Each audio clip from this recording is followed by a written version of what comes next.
ಜನನೀಂ ಶಾರದಾಂ ದೇವೀಂ ರಾಮಕೃಷ್ಣಂ ಜಗದ್ಗುರುಂ ಪಾದಪದ್ಮೇ ತಯೋಶ್ರತ್ವ ಪ್ರಣಮಾಮಿ ಮುಹುರ್ಮುಹುಃ. ರತ್ನಾಕರ ಧೌತಪದಾಂ ಹಿಮಾಲಯ ಕಿರೀಟಿನೀಂ ಬ್ರಹ್ಮರಾಜರ್ಷಿ ರತ್ನಾಢ್ಯಾಂ ವಂದೇ ಭಾರತ ಮಾತರಂ. ಈಗ ತಾನೇ ಒಂದು ಸುಂದರವಾದ ಗೀತೆಯನ್ನು ಕೇಳಿದ್ವಿ. ಜೈ ಭಾರತ ಜನನೀಯ ತನುಜಾತೆ ಜಯ ಹೇ ಕರ್ನಾಟಕ ಮಾತೆ. ಆ ಹಾಡು ಎಷ್ಟು ಸುಂದರವಾಗಿದೆ ಅಂತಂದ್ರೆ, ಆ ಹಾಡಿನಲ್ಲಿ ಕುವೆಂಪು ತುಂಬ ಚೆನ್ನಾಗಿ ತಮ್ಮ ಅಭಿವ್ಯಕ್ತಿಯನ್ನ ಮಂಡಿಸ್ತಾರೆ, ತಮ್ಮ ಕಲ್ಪನೆಯನ್ನ ಮಂಡಿಸ್ತಾರೆ. ಮೊದಲನೇ ಸಾಲಲ್ಲೇ ಹೇಳ್ತಾರೆ, ಜೈ ಭಾರತ ಜನನೀಯ ತನುಜಾತೆ ಜಯ ಹೇ ಕರ್ನಾಟಕ ಮಾತೆ. ಅಮ್ಮ ಕರ್ನಾಟಕ ಮಾತೆ, ನಿನಗೆ ಜಯವಾಗಲಿ. ಯಾರು ನೀನು ಅಂತ ಕೇಳಿದ್ರೆ, ತಾಯಿ ಭಾರತೀಯ ಮಗಳು ನೀನು ಅಂತ ಅತ್ಯಂತ ಸ್ಪಷ್ಟವಾದ ಮಾತುಗಳಲ್ಲಿ ಹೇಳ್ತಾ, ತಾಯಿ ಭಾರತೀಯ ಗೌರವಗಾನಕ್ಕೋಸ್ಕರವೇ ಕರ್ನಾಟಕ ಇರೋದು ಅನ್ನೋದನ್ನ ಅತ್ಯಂತ ಸುಂದರವಾಗಿ ನಿರೂಪಿಸುವಂತ ನಾಡಗೀತೆ ಇಡೀ ದೇಶದಲ್ಲಿ ಯಾವುದಾದ್ರೂ ರಾಜ್ಯಕ್ಕಿದ್ರೆ ಅದು ಕರ್ನಾಟಕಕ್ಕೆ ಮಾತ್ರ. ಇದು ಬಹಳ ಹೆಮ್ಮೆಯ ಸಂಗತಿ ಅಂತ ಅದನ್ನ ಕೊಟ್ಟಿದ್ದು ಕುವೆಂಪು. ಆ ಗೀತೆಯನ್ನ ಹೇಳುವಾಗ್ಲೆಲ್ಲ ನಂಗೆ ಬಹಳ ಸಂತೋಷ ಅನ್ಸುತ್ತೆ. ಯಾಕೆ ಅಂತಂದ್ರೆ, ಭಾರತದಿಂದ ಹೊರತಾಗಿರುವಂತ ಕಲ್ಪನೆಯನ್ನ ಇಡದೆ ನಮ್ಮನ್ನ ಭಾರತದೊಂದಿಗೆ ಬೆಳೆಸುವಂತ ಅಪರೂಪದ ಕಲ್ಪನೆಯನ್ನು ಕೊಟ್ಟರು. ಮಿತ್ರ, ವಿಶೇಷವಾದ ಕಾರ್ಯಕ್ರಮಕ್ಕೆ ನಿಮಗೆ ನಾನು ಆಹ್ವಾನಿಸ್ತಾ ಇದ್ದೀನಿ. ಈ ಕಾರ್ಯಕ್ರಮದ ಹೆಸರು ಕನ್ನಡದ ಗಂಗೆ ಅಂತ. ಕನ್ನಡ ಗಂಗೆ ಅಂತಂದಾಗ ಅನೇಕರು ಹೇಳಿದ್ರು, ಗಂಗೆ ಅಂದ್ರೆ ಉತ್ತರ ಭಾರತದಲ್ಲಿದೆ, ಅದು ದಕ್ಷಿಣ ಭಾರತಕ್ಕೆ ಹೆಂಗ್ ಬಂತು ಅಂತ. ಗಂಗೆ ಅನ್ನೋದು ಹರಿಯೋ ಎಲ್ಲದಕ್ಕೂ ನೀರಿನ ಆ ಅದ್ಭುತವಾದ ಮೌಲ್ಯಕ್ಕೆ ಹೇಳುವಂತ ಹೆಸರು ಗಂಗೆ ಅಂತ. ಕನ್ನಡದ ಗಂಗೆ, ಕರ್ನಾಟಕದ ಗಂಗೆ ಹೇಗೆ ಪ್ರವಹಿಸಿದೆ, ಪರಂಪರೆಯಾಗಿ ಹೇಗೆ ಹರಿದಿದೆ ಅನ್ನೋದನ್ನ ಇವತ್ತಿನ ಕಾರ್ಯಕ್ರಮದಲ್ಲಿ ಪರಿಚಯಿಸುವಂತ ಪುಟ್ಟ ಪ್ರಯತ್ನ. ಮುಂದಿನ 1.5 ಗಂಟೆಗಳ ಕಾಲ ನಾನು, ನನ್ನ ಜೊತೆಗೆ ಹಾಡುಗಾರರು, ವಾದ್ಯಗಾರರು, ನೃತ್ಯ ಮಾಡುವಂಥವ್ರು ಎಲ್ಲರೂ ಸೇರಿಕೊಂಡು ಆ ಕರ್ನಾಟಕದ ಪರಂಪರೆಯನ್ನ, ಕರ್ನಾಟಕದ ಹೋರಾಟವನ್ನ, ಕರ್ನಾಟಕದ ಇತಿಹಾಸವನ್ನ ನಿಮ್ಮ ಮುಂದೆ ಕಟ್ಟಿಕೊಡುವಂತ ಪ್ರಯತ್ನ ಮಾಡ್ತೀವಿ. ನಿಮ್ಮ ಸಮಯವನ್ನಷ್ಟೇ ಕೇಳ್ತಾ ಇದ್ದೀವಿ. ಮಿತ್ರರೆ, ಕರ್ನಾಟಕ ಹೇಗೆ ಏನು ಅನ್ನೋದ್ರ ಕುರಿತಂತೆ ಯೋಚನೆ ಮಾಡುವಾಗ ನನಗೂ ಅನೇಕ ಬಾರಿ ಆಶ್ಚರ್ಯ ಅನ್ಸುತ್ತೆ. ನಾನು ಉತ್ತರ ಭಾರತದವರೊಂದಿಗೆ ಯಾವಾಗಲೂ ಕಿತ್ತಾಡ್ತಿರ್ತೀನಿ. ನಂಗೆ ಉತ್ತರ ಭಾರತದ ಅನೇಕ ಮಿತ್ರರಿದ್ದಾರೆ. ಅವ್ರು ನಂಗೆ ತಮಾಷೆ ಮಾಡ್ತಾ ಹೇಳ್ತಾರೆ, ಚಕ್ರವರ್ತಿ, ನೀವೆಲ್ಲರೂ ಎಷ್ಟೇ ಏನೇ ಮಾಡಿದ್ರು ಯಾರನ್ನ ಪೂಜಿಸ್ತಾರೋ ಆ ರಾಮ ಹುಟ್ಟಿದ್ದೇ ಉತ್ತರ ಭಾರತದಲ್ಲಿ, ನೀವು ಬರೀ ಪೂಜೆ ಮಾಡೋರಷ್ಟೇ, ನೀವು ಬರೀ ಭಕ್ತರಾಗಷ್ಟೇ ಉಳಿತೀರಾ ಅಂತ ತಮಾಷೆ ಮಾಡ್ತಿರ್ತಾರೆ. ನನಗೂ ಮೊದಲು ಹೀಗೆ ಕೇಳಿದಾಗ ಏನು ಉತ್ತರ ಕೊಡಬೇಕು ಗೊತ್ತಾಗ್ತಿರ್ಲಿಲ್ಲ.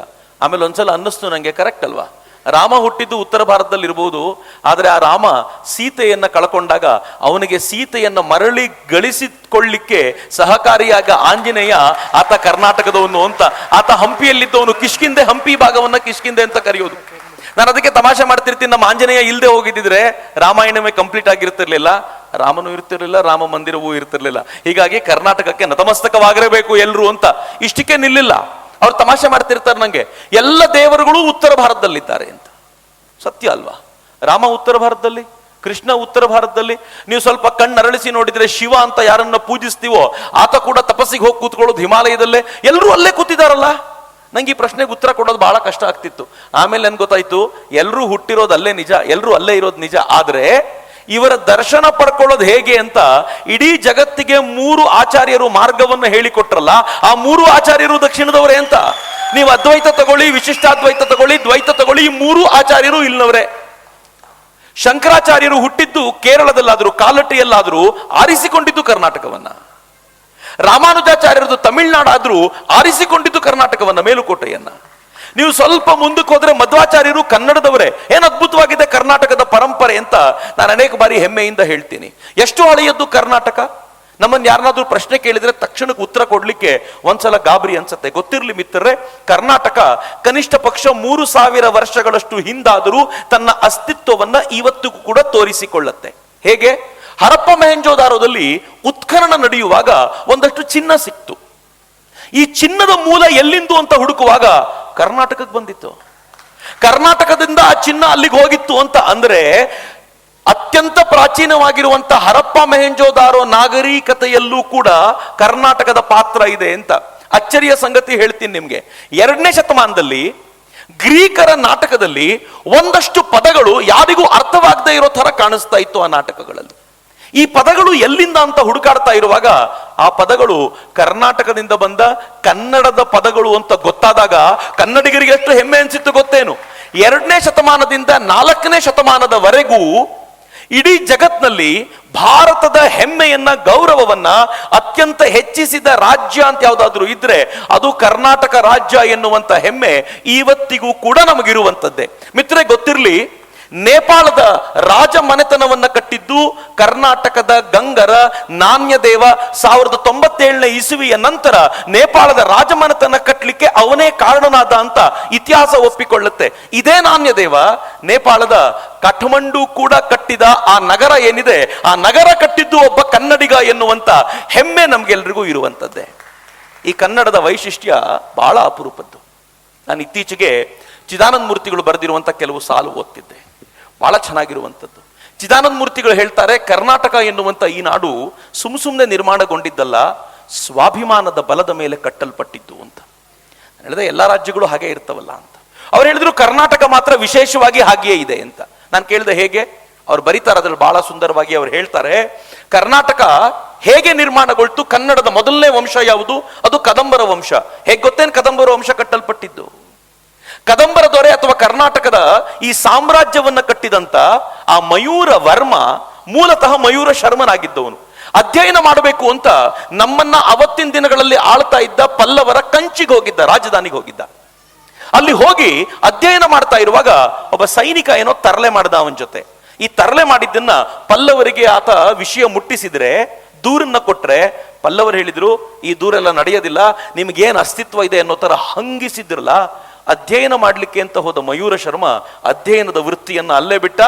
ನಾನು ನನ್ನ ಕನ್ನಡಕ್ಕೊಂದು ಅಸ್ತಿತ್ವ ಕೊಡಿಸ್ತೀನಿ, ಈ ಪಲ್ಲವರಿಗೆ ಸರಿಯಾದ ಪಾಠ ಕಲಿಸ್ತೀನಿ ಅಂತ ಸೇನೆಯನ್ನ ಕಟ್ಟಿ ಪಲ್ಲವರ ಮೇಲೆ ಆಕ್ರಮಣ ಮಾಡಿ ಆ ಪಲ್ಲವರನ್ನ ಸೋಲಿಸಿ ಸ್ವಾಭಿಮಾನದ ಒಂದು ಸಾಮ್ರಾಜ್ಯವನ್ನ ಕಟ್ಟಿದ್ನಲ್ಲ, ಅದು ಮೊದಲ ಸಾಮ್ರಾಜ್ಯ, ಕದಂಬರ ಸಾಮ್ರಾಜ್ಯ, ಕನ್ನಡದ ಸಾಮ್ರಾಜ್ಯ ಅಂತ ಹೆಸರುವಾಸಿಯಾದಂತ ಸಾಮ್ರಾಜ್ಯ.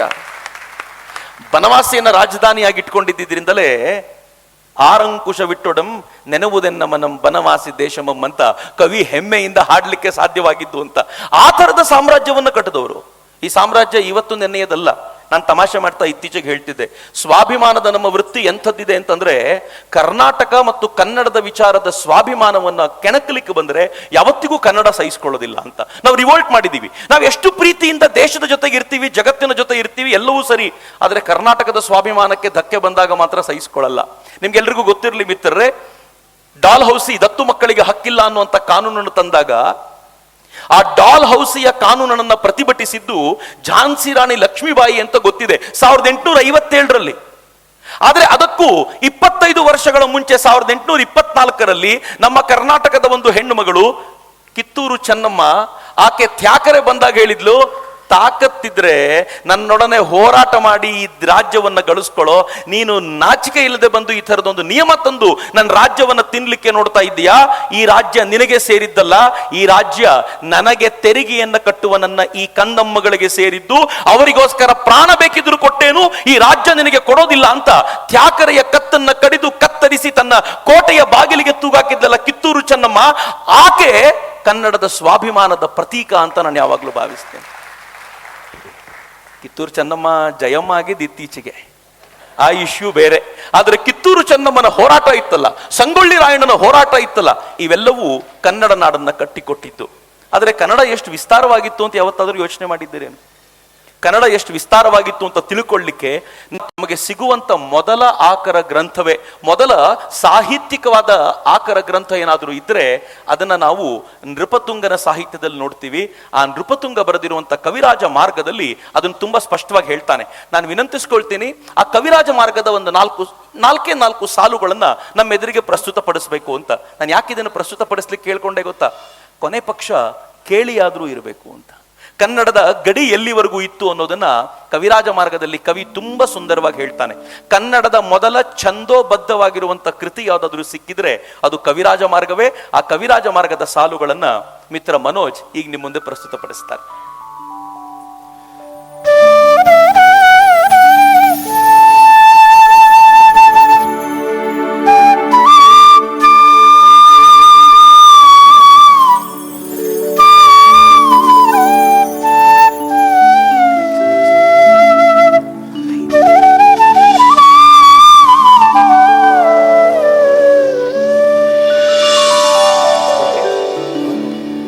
ಕಾವೇರಿಯಿಂದ ಮಾಗೋದಾವರಿವರ ಮಿರ್ದ ನಾಡದ ಕನ್ನಡದೊಳ್ ಭಾವಿಸಿದ ಜನಪದಂ ವಸುಧಾವಳಯ ವಿಲೀನ ವಿಷದ ವಿಷಯ ವಿಶೇಷಂ ಅದರೊಳಗಂ ಕಿಸುವೊಳಲ ವಿದಿತ ಮಹಾಕೊಪಣ ನಗರದ ಪುಲಿಗೆರೆಯ ಸದಭಿಸ್ತುತಮಪ್ಪುಂ ಕುಂದದ ನಡುವಣದ ನಾಡೆ ನಾಡೆ ಕನ್ನಡದ ತಿರುಳ್ ಪದನರಿತು ನುಡಿಯಲು ನುಡಿದುದನರಿದಾರಯಲು ಮಾರ್ಪರ ನಾಡವರ್ಗಳ್ ಚದುರರ್ ನಿಜದಿಂ ಕುರಿತೋದದೆಯುಂ ಕಾವ್ಯ ಪ್ರಯೋಗ ಪರಿಣತ ಮತಿಗಳ್.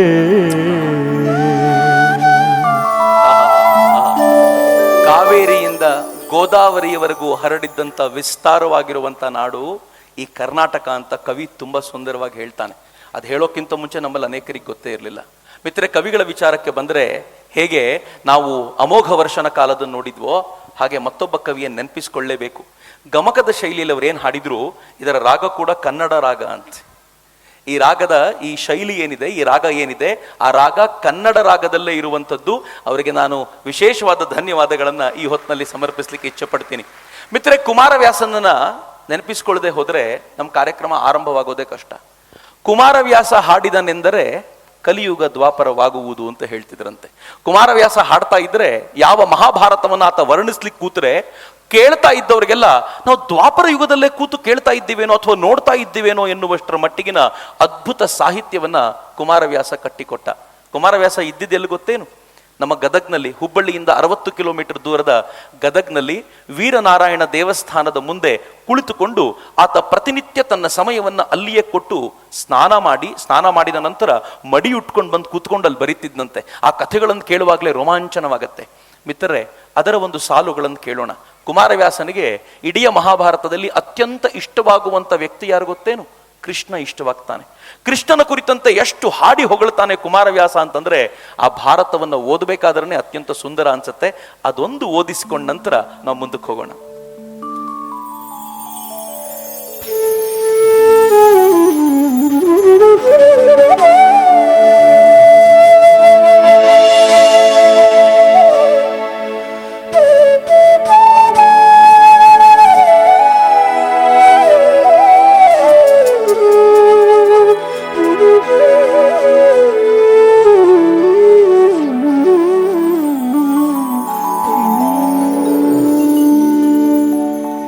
ಇನತನು ಜನ ಕೂಡೆ ಮೈದುನತನದ ಸರಸವನೆಸಗಿ ರಥದೊಳುದನು ಜರಿಪು ಬರಸೆಳೆದು ಕುಳ್ಳಿರಿಸಿದನು ಪೀಠದಲ್ಲಿ. ಎನಗೆ ನಿಮ್ಮಡಿಗಳಲ್ಲಿ ಸಮಸೇವನೆಯೇ ದೇವಾ ಮುರಾರಿ ಅಂಜುವೆ ಎನಲು, ದೇವಾ ಮುರಾರಿ ಅಂಜುವೆ ಎನಗೆ ನಿಮ್ಮಡಿಗಳಲ್ಲಿ ಸಮಸೇವನೆಯೇ.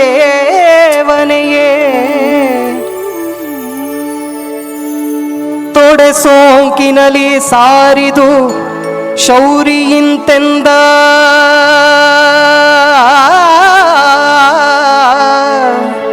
ತೊಡೆ ಸೋಂಕಿನಲಿ ಸಾರಿದು ಶೌರಿಯಿಂತೆಂದ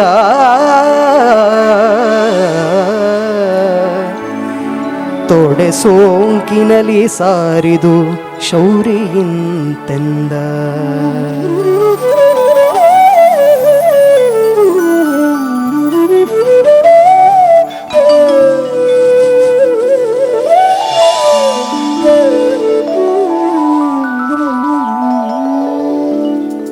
ಭೇದವಿಲ್ಲಲೆ ಕರ್ಣ, ಭೇದವಿಲ್ಲಲೆ ಕರ್ಣ,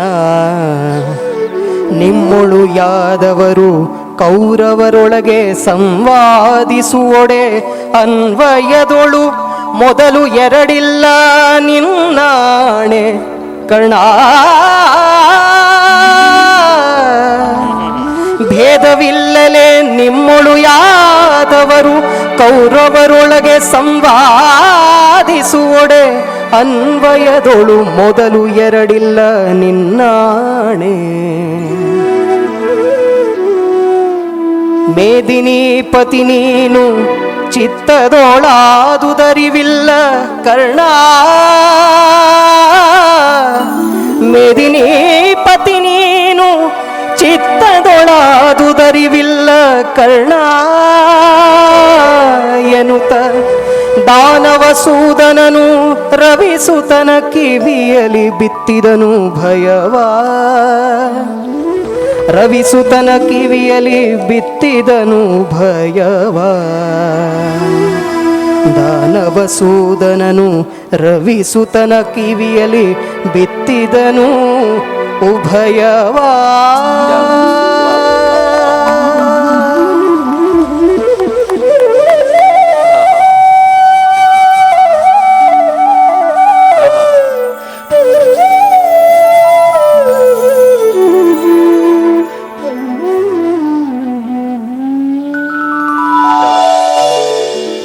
ಮಿತ್ರ, ಪ್ರಸಂಗ ಏನ್ ಗೊತ್ತೇನು? ಕರ್ಣ ಕೃಷ್ಣ ಇದ್ದಕ್ಕಿದ್ದಂಗೆ ಯುದ್ಧದ ಸಂದರ್ಭದಲ್ಲಿ ಮಧ್ಯೆ ಬಂದ್ಬಿಡ್ತಾನೆ ಮನೆಗೆ. ಬಂದ ತಕ್ಷಣ ನಿನ್ನ ಎಲ್ಲಿ ಕೂರಿಸ್ಲಿ, ಏನ್ ಮಾಡ್ಲಪ್ಪ, ನೀನು ಬಂದಾಗ ಹೆಂಗ್ ಮಾಡಬೇಕು, ನನಗೆ ಏನ್ ಮಾಡಬೇಕು ಗೊತ್ತಿಲ್ಲ ಅಂತ ಕರ್ಣ ಹೇಳುವಾಗ ಕೃಷ್ಣ ಹೇಳ್ತಾನೆ, ನೀನು ಯಾಕಪ್ಪ ಇಷ್ಟೊಂದು ತಲೆ ಕೆಡಿಸ್ಕೊಳ್ತೀಯ? ನನಗೆ ನೀನು ಬೇರೆ ಅಲ್ಲ, ಪಾಂಡವರು ಬೇರೆ ಅಲ್ಲ, ಪಾಂಡವರ ಹಿರಿ ಮಗ ನೀನೇ, ನೀನು ಯಾಕೆ ತಲೆ ಕೆಡಿಸ್ಕೊಳ್ತೀಯ ಅಂತ ಒಂದು ಉಭಯವನು ಬಿತ್ತಿದನು ಅಂತ ಏನು ಸುಂದರವಾಗಿ ಕಟ್ಟಿಕೊಡ್ತಾನೆ ಗೊತ್ತೇನು ಕುಮಾರವ್ಯಾಸ. ಹೀಗಾಗಿಯೇ ಕುಮಾರವ್ಯಾಸ ಕನ್ನಡದ ವಿಚಾರ ಬಂದಾಗ ಅತ್ಯಂತ ಆದಿಯಲ್ಲಿ ನಿಲ್ಲಬಲ್ಲಂತ ಒಬ್ಬ ಅಪರೂಪದ ಕವಿಯಾಗಿದ್ದರಿಂದಲೇ ಇವತ್ತಿನ ಇಡೀ ಕಾರ್ಯಕ್ರಮದಲ್ಲಿ ಅವನದ್ದೇ ಪುಸ್ತಕವನ್ನು ಮಧ್ಯದಲ್ಲಿಟ್ಟು ಅದಕ್ಕೆ ಪುಷ್ಪಾರ್ಪಣೆ ಮಾಡಿ ಕನ್ನಡದ ಗಂಗೆ ಅತ್ಯಂತ ವೇಗವಾಗಿ ಹರಿಯೋದಕ್ಕೆ ನೀನೇ ಕಾರಣ ಅಂತ ಗೌರವ ಸೂಚಿಸುವಂತ ಪ್ರಯತ್ನವನ್ನು ನಾವು ಮಾಡಿದ್ವಿ. ಮಿತ್ರ, ಸುಮ್ಮನೆ ಕರ್ನಾಟಕವನ್ನು ನೋಡಿ ನನ್ಗೆ ಯಾವಾಗಲೂ ಒಂದು ಅನ್ಸೋ ಮಾತು ನಾನು ನಿಮ್ಮ ಜೊತೆ ಹಂಚ್ಕೊಂಡು ಬಿಡ್ತೀನಿ. ನನಗೆ ಕರ್ನಾಟಕಕ್ಕೂ ಭಾರತಕ್ಕೂ ಬಹಳ ವ್ಯತ್ಯಾಸ ಇದೆ ಅಂತ ಅನ್ಸಲ್ಲ. ನೀವು ಭಾರತದಲ್ಲಿ ಏನು ನೋಡ್ತೀರೋ ಅದನ್ನು ಕರ್ನಾಟಕದಲ್ಲಿ ನೋಡ್ತೀರಾ. ನಿಮಗೆ ನದಿಗಳು ಬೇಕಾ ಅಂತ ಕೇಳಿದರೆ ಕರ್ನಾಟಕದಲ್ಲಿ ಎಲ್ಲಿ ಕಣ್ಣು ಹಾಯಿಸಿದ್ರು ನದಿ ಇದೆ. ನಾನು ಮೈಸೂರಿನಲ್ಲಿ ನಿಂತ್ಕೊಂಡು ಕಾವೇರಿಯ ತಟದಲ್ಲಿ ನಿಂತ್ಕೊಂಡು ಮತ್ತೆ ನದಿಗಳ ಬಗ್ಗೆ ಮಾತಾಡಬಾರ್ದು. ದೇಶದಲ್ಲಿ ಹೇಗೆ ನದಿ ವ್ಯಾಪ್ತಗೊಂಡಿದೆಯೋ ನನ್ನ ಕರ್ನಾಟಕದಲ್ಲೂ ನದಿಗಳು ಹಾಗೆ ಇವೆ. ನಿಮ್ಗೆ ಅಕಸ್ಮಾತು ಈ ಕರ್ನಾಟಕದಲ್ಲಿ ಒಳ್ಳೆ ಕಾಡು ನೋಡಬೇಕು ಅಂತ ಅನಿಸಿದ್ರೆ, ಹೇಗೆ ದೇಶದಲ್ಲಿ ನೀವು ಕಾಡು ನೋಡ್ತೀರೋ ಕರ್ನಾಟಕದಲ್ಲಿ ನೋಡಬೇಕು ಅಂದ್ರೆ ಪಶ್ಚಿಮ ಘಟ್ಟಕ್ಕೆ ಬನ್ನಿ, ಮಲೆನಾಡಿಗೆ ಬನ್ನಿ, ಘನವಾದ ಕಾಡುಗಳನ್ನು ನೋಡ್ತೀರಾ. ಮರ ನಾವು ಕಡ್ದು ಹಾಳು ಮಾಡಿರ್ಬೋದು, ಆದ್ರೆ ಕಾಡಂತೂ ಇದೆ, ಭಗವಂತ ಕೊಟ್ಟಿದ್ದಾನೆ, ಕರ್ನಾಟಕಕ್ಕೆ ಮೋಸ ಮಾಡಲಿಲ್ಲ. ಸಮುದ್ರ ನೋಡ್ಬೇಕಾ? ಭಾರತಕ್ಕೆ ಸಮುದ್ರ ಇದೆ ಅಂತ ಕೇಳಿದ್ರೆ ಕರ್ನಾಟಕಕ್ಕೂ ಸಮುದ್ರ ಇದೆ, ಯಾವ ಅನುಮಾನವೂ ಇಲ್ಲ. ಇಲ್ಲೂ ಕೂಡ ಸಮುದ್ರ ಇದೆ, ಆ ಸಮುದ್ರದ ತೀರದಲ್ಲಿ ಕರ್ನಾಟಕ ಬೆಳೆದು ಬಂದಿದೆ. ದೇಶದಲ್ಲಿ ಮಳೆ ಹೆಚ್ಚಾಗುವ ಜಾಗ ಇದೆ, ಕರ್ನಾಟಕದಲ್ಲಿ ಆಗುಂಬೆ ಇದೆ. ನೀವು ದೇಶದಲ್ಲಿ ಮರಳುಗಾಡಿದೆ, ಕರ್ನಾಟಕದಲ್ಲಿ ಕೊರತೆ ಇತ್ತು ಅಂತಂದ್ರೆ ದೇವರು ಅದಕ್ಕೂ ಸ್ವಲ್ಪ ಮ್ಯಾಜಿಕ್ ಮಾಡಿ ತಲಕಾಡನ್ನು ನಿರ್ಮಾಣ ಮಾಡಿಕೊಟ್ಟು ಅರ್ಜೆಂಟಿಗೆ ತಲಕಾಡಿಗೆ ಹೋಗುವ ಅಂತ ಹೇಳಿದ್ನಲ್ಲಪ್ಪ. ನೀವು ದೇಶದಲ್ಲಿ ಏನಿದೆಯೋ ಅದರದೊಂದು ಮಿನಿಯೇಚರ್ನ ಕರ್ನಾಟಕ ಮಾಡಿಟ್ಟು ನಿಮಗೆ ಎಲ್ಲವನ್ನೂ ಕೊಡ್ತೀನಿ, ನೀವು ಕರ್ನಾಟಕದಿಂದ ಆಚೆಯೇ ಹೋಗಬೇಕಾಗಿರುವಂತ ವಾತಾವರಣ ಇದೆ ಅಂದಿದ್ದಕ್ಕೆ ಅನೇಕ ಬಾರಿ ನಮ್ಮ ಕನ್ನಡಿಗರು ಸೇಫರ್ ಝೋನಲ್ಲಿ ಇದ್ದೀವಿ ಅಂತ ಆರಾಮಾಗಿದ್ದೀವಪ್ಪ, ಯಾಕೆ ಇಲ್ಲಿಂದ ಆಚೆಗೆ ಹೋಗೋದು ಅಂತ. ಯಾರಿಗಾದರೂ ಕರ್ಕೊಂಡು ಬಂದು ಮೈಸೂರಿಗೆ ಬಿಟ್ಬಿಟ್ರೆ ಅವ್ನು ನನ್ನ ಜಗತ್ತಿನ ಇನ್ಯಾವ ರಾಷ್ಟ್ರಕ್ಕೂ ಹೋಗಲ್ಲಪ್ಪ, ಮೈಸೂರಲ್ಲೇ, ಯಾಕೆಂದ್ರೆ ಎಲ್ಲ ಇದೆಯಲ್ಲ ಇಲ್ಲಿ ಅಂತ. ಆ ತರದ ವಾತಾವರಣವನ್ನ ಈ ದೇಶದ ಎಷ್ಟು ನಗರಗಳಿಗೆ ಕೊಟ್ಟಿದ್ದಾನೋ ಇಲ್ವೋ ಗೊತ್ತಿಲ್ಲ, ಕರ್ನಾಟಕದಲ್ಲಿ ಅಂತ ಅನೇಕ ನಗರಗಳನ್ನು ಕೊಟ್ಟಿದ್ದಾನೆ. ನಾನು ತಮಾಷೆ ಮಾಡ್ತಿರ್ತೀನಿ, ಹೇಗಿದೆ ಗೊತ್ತೇನು ಕರ್ನಾಟಕ? ನೀವು ದಕ್ಷಿಣಕ್ಕೆ ಬಂದ್ರೆ ಚಳಿ ಸಿಕ್ಕಾಪಟ್ಟೆ ಅಂತಾರೆ, ಉತ್ತರಕ್ಕೆ ಹೋಗಿ ಗುಲ್ಬರ್ಗದಲ್ಲಿ ಕೂತ್ರೆ ಹಾಕಿರೋ ಬಟ್ಟೆ ಎಲ್ಲ ಕಿತ್ತು ಬಿಸಾಕೊಂಡು ಕೂತಿರ್ತಾರೆ. ವಾತಾವರಣ ಎಷ್ಟು ಸುಂದರವಾಗಿ ಭಗವಂತ ಜೋಡಿಸಿ ಕೊಟ್ಟಿದ್ದಾನೆ. ಈ ತರದ ಅಪರೂಪದ ನಾಡುಗಳಲ್ಲಿ ಕರ್ನಾಟಕ ಒಂದು ಅನ್ನುವಂಥ ಹೆಮ್ಮೆ. ಈ ಕರ್ನಾಟಕದ ಶ್ರೇಷ್ಠತೆ, ನಾನು ರಾಜ ಪರಂಪರೆಯ ಕುರಿತಂತೆ ಮಾತನಾಡ್ತಿದ್ದೆ, ಕದಂಬರ ಬಗ್ಗೆ ಹೇಳಿದೆ. ಆದರೆ ನಿಜವಾಗಿಯೂ ಕರ್ನಾಟಕವನ್ನು ಸಮರ್ಥವಾಗಿ ಕಟ್ಟಿದ ಒಂದು 3-4 ಪರಂಪರೆಗಳು, ಎಲ್ಲರನ್ನೂ ಹೇಳಲಿಕ್ಕಂತೂ ಸಾಧ್ಯ ಇಲ್ಲ, ಆದರೆ ಒಂದು 3-4 ಪರಂಪರೆಗಳ ಬಗ್ಗೆ ಹೇಳೋದಾದರೆ ಕಲ್ಯಾಣದ ಚಾಲುಕ್ಯರು ಮತ್ತು ಬಾದಾಮಿಯ ಚಾಲುಕ್ಯರ ಬಗ್ಗೆ ಮಾತಾಡಲೇಬೇಕು. ಸ್ಕೂಲಲ್ಲಿ ಹಿಸ್ಟ್ರಿ ಓದ್ಕೊಂಡು ಬಂದಿರೋ ಮಕ್ಕಳನ್ನು ಕೇಳಿ, ಚಾಲುಕ್ಯರು ಗೊತ್ತಾ ಅಂತ ಅನೇಕರಿಗೆ ಮರೆತೇ ಹೋಗ್ಬಿಟ್ಟಿದ್ದಾರೆ. ಸ್ಕೂಲಲ್ಲಿ 4 ಮಾರ್ಕ್ಸ್ಗೆ ಬರೀಲಿಕ್ಕೆ ಬೇಕಾಗಿರುವಷ್ಟು ಮಾತ್ರ ತಿಳ್ಕೊಂಡಿದ್ದಾರೆ. ಆದರೆ ನೆನಪಿರಲಿ ಮಿತ್ರರೇ, ಉತ್ತರದಾದ್ಯಂತ ಹರ್ಷ ಬೆಳೆದು ನಿಂತಾಗ, ಹರ್ಷವರ್ಧನ ಬೆಳೆದು ನಿಂತು ಇಡೀ ದೇಶವನ್ನ ತಾನು ಆಕ್ರಮಿಸಿಕೊಂಡು ಬಿಡ್ತೀನಿ ಅಂತ ದಕ್ಷಿಣಕ್ಕೆ ದಾಪುಗಾಲಿಡುವಾಗ ಇಡೀ ದಕ್ಷಿಣ ಅವನ ಪಾಲಿಗೆ ಹೋಗ್ಬಿಡ್ತಿತ್ತು. ಆದ್ರೆ ಕರ್ನಾಟಕದಲ್ಲೊಬ್ಬ ಇಮ್ಮಡಿ ಪುಲಕೇಶಿ ಅಂತಿದ್ನಲ್ಲ, ಅವನ ಅಡ್ಡಗಟ್ಟು ಹೇಳ್ದ, ನಾನಿರೋವರೆಗೂ ನಿನಗೆ ದಕ್ಷಿಣಕ್ಕೆ ಕಾಲಿಡ್ಲಿಕ್ಕೆ ಬಿಡಲ್ಲ ಅಂತ. ಆ ಹರ್ಷನನ್ನ ಅಲ್ಲೇ ಅಡ್ಡಗಟ್ಟು ಅಲ್ಲಿಂದ ಓಡಿಸಿದ್ನಲ್ಲ, ಪರಮೇಶ್ವರ ಅನ್ನೋ ಬಿರುದು ತೆಗೆದುಕೊಂಡಲ್ಲ ಇಮ್ಮಡಿ ಪುಲಕೇಶಿ. ಮರ್ತೆ ಹೋಗ್ಬಿಡ್ತಲ್ಲ ಕರ್ನಾಟಕ ಅವನನ್ನ. ಮಿತ್ರ, ಯಾವಾಗಲಾದರೂ ಕಲ್ಯಾಣದ ಚಾಲುಕ್ಯರಲ್ಲಿ ಬರುವಂತ ವಿಕ್ರಮಾದಿತ್ಯನ ನೆನಪಿಸಿಕೊಂಡು ನೋಡಿ.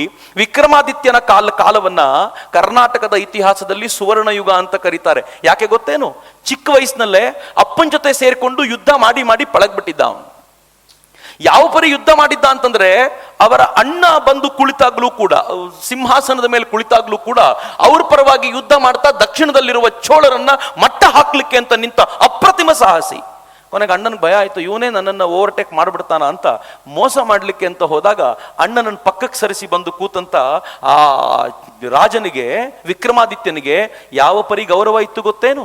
ಕಲ್ಯಾಣದ ಚಾಲುಕ್ಯರ ವಿಕ್ರಮಾದಿತ್ಯನ ಕಾಲದ ಕರ್ನಾಟಕ ಹೇಗಿತ್ತು ಅಂತ ಕೇಳಿದ್ರೆ ಇತಿಹಾಸ ಹೇಳುತ್ತೆ. ನಿಮ್ಮ ಹೃದಯವನ್ನ ಗಟ್ಟಿಯಾಗಿ ಹಿಡ್ಕೊಳ್ಳಿ. ಶ್ರೀಲಂಕಾದಿಂದ ಹಿಡಿದು ಕಾಶ್ಮೀರದವರೆಗೂ ಕರ್ನಾಟಕದ ಗಡಿ ಹಬ್ಬಿತ್ತು ಅಂತ ಹೆಮ್ಮೆಯಿಂದ ಹೇಳ್ಕೊಳ್ತಾರೆ.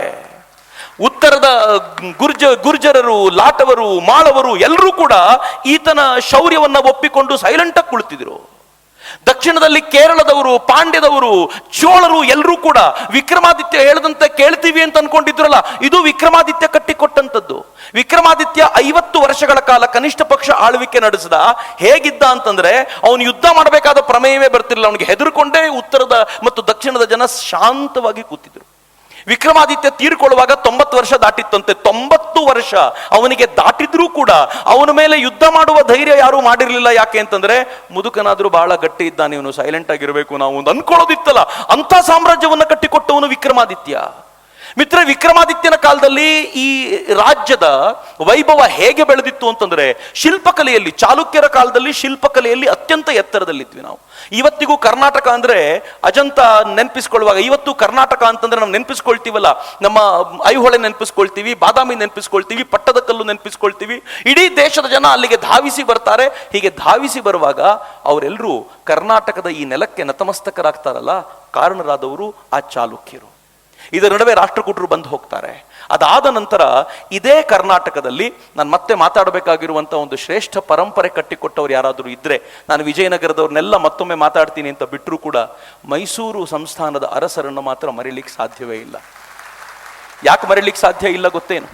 ಎಲ್ಲರೂ ಯುದ್ಧ ಮಾಡಿಕೊಂಡು ತಾವು ತಮ್ಮ ಸಾಮ್ರಾಜ್ಯವನ್ನು ಕಟ್ಟಿದಾಗ, ಬ್ರಿಟಿಷರು ಆಕ್ರಮಣ ಮಾಡ್ಕೊಂಡು ಬಂದು ಎಲ್ಲ ರಾಜರನ್ನ ತಮ್ಮ ತೆಕ್ಕೆಯಲ್ಲಿ ಹಿಡ್ಕೊಂಡಿದ್ದಾಗ, ಅವರ ನಡುವೆಯೂ ಕೂಡ ಒಂದು ಸ್ವಾಭಿಮಾನಿ ಸಮಾಜವನ್ನು ಉಳಿಸಿ ಪ್ರಜೆಗಳಿಗೋಸ್ಕರ ತಾವು ಬದುಕಬೇಕು ಎನ್ನುವಂತ ಅದ್ಭುತವಾದ ಕಲ್ಪನೆಯನ್ನ ಕಟ್ಟಿಕೊಟ್ಟವರು ಮೈಸೂರಿನ ಮಹಾರಾಜರುಗಳು.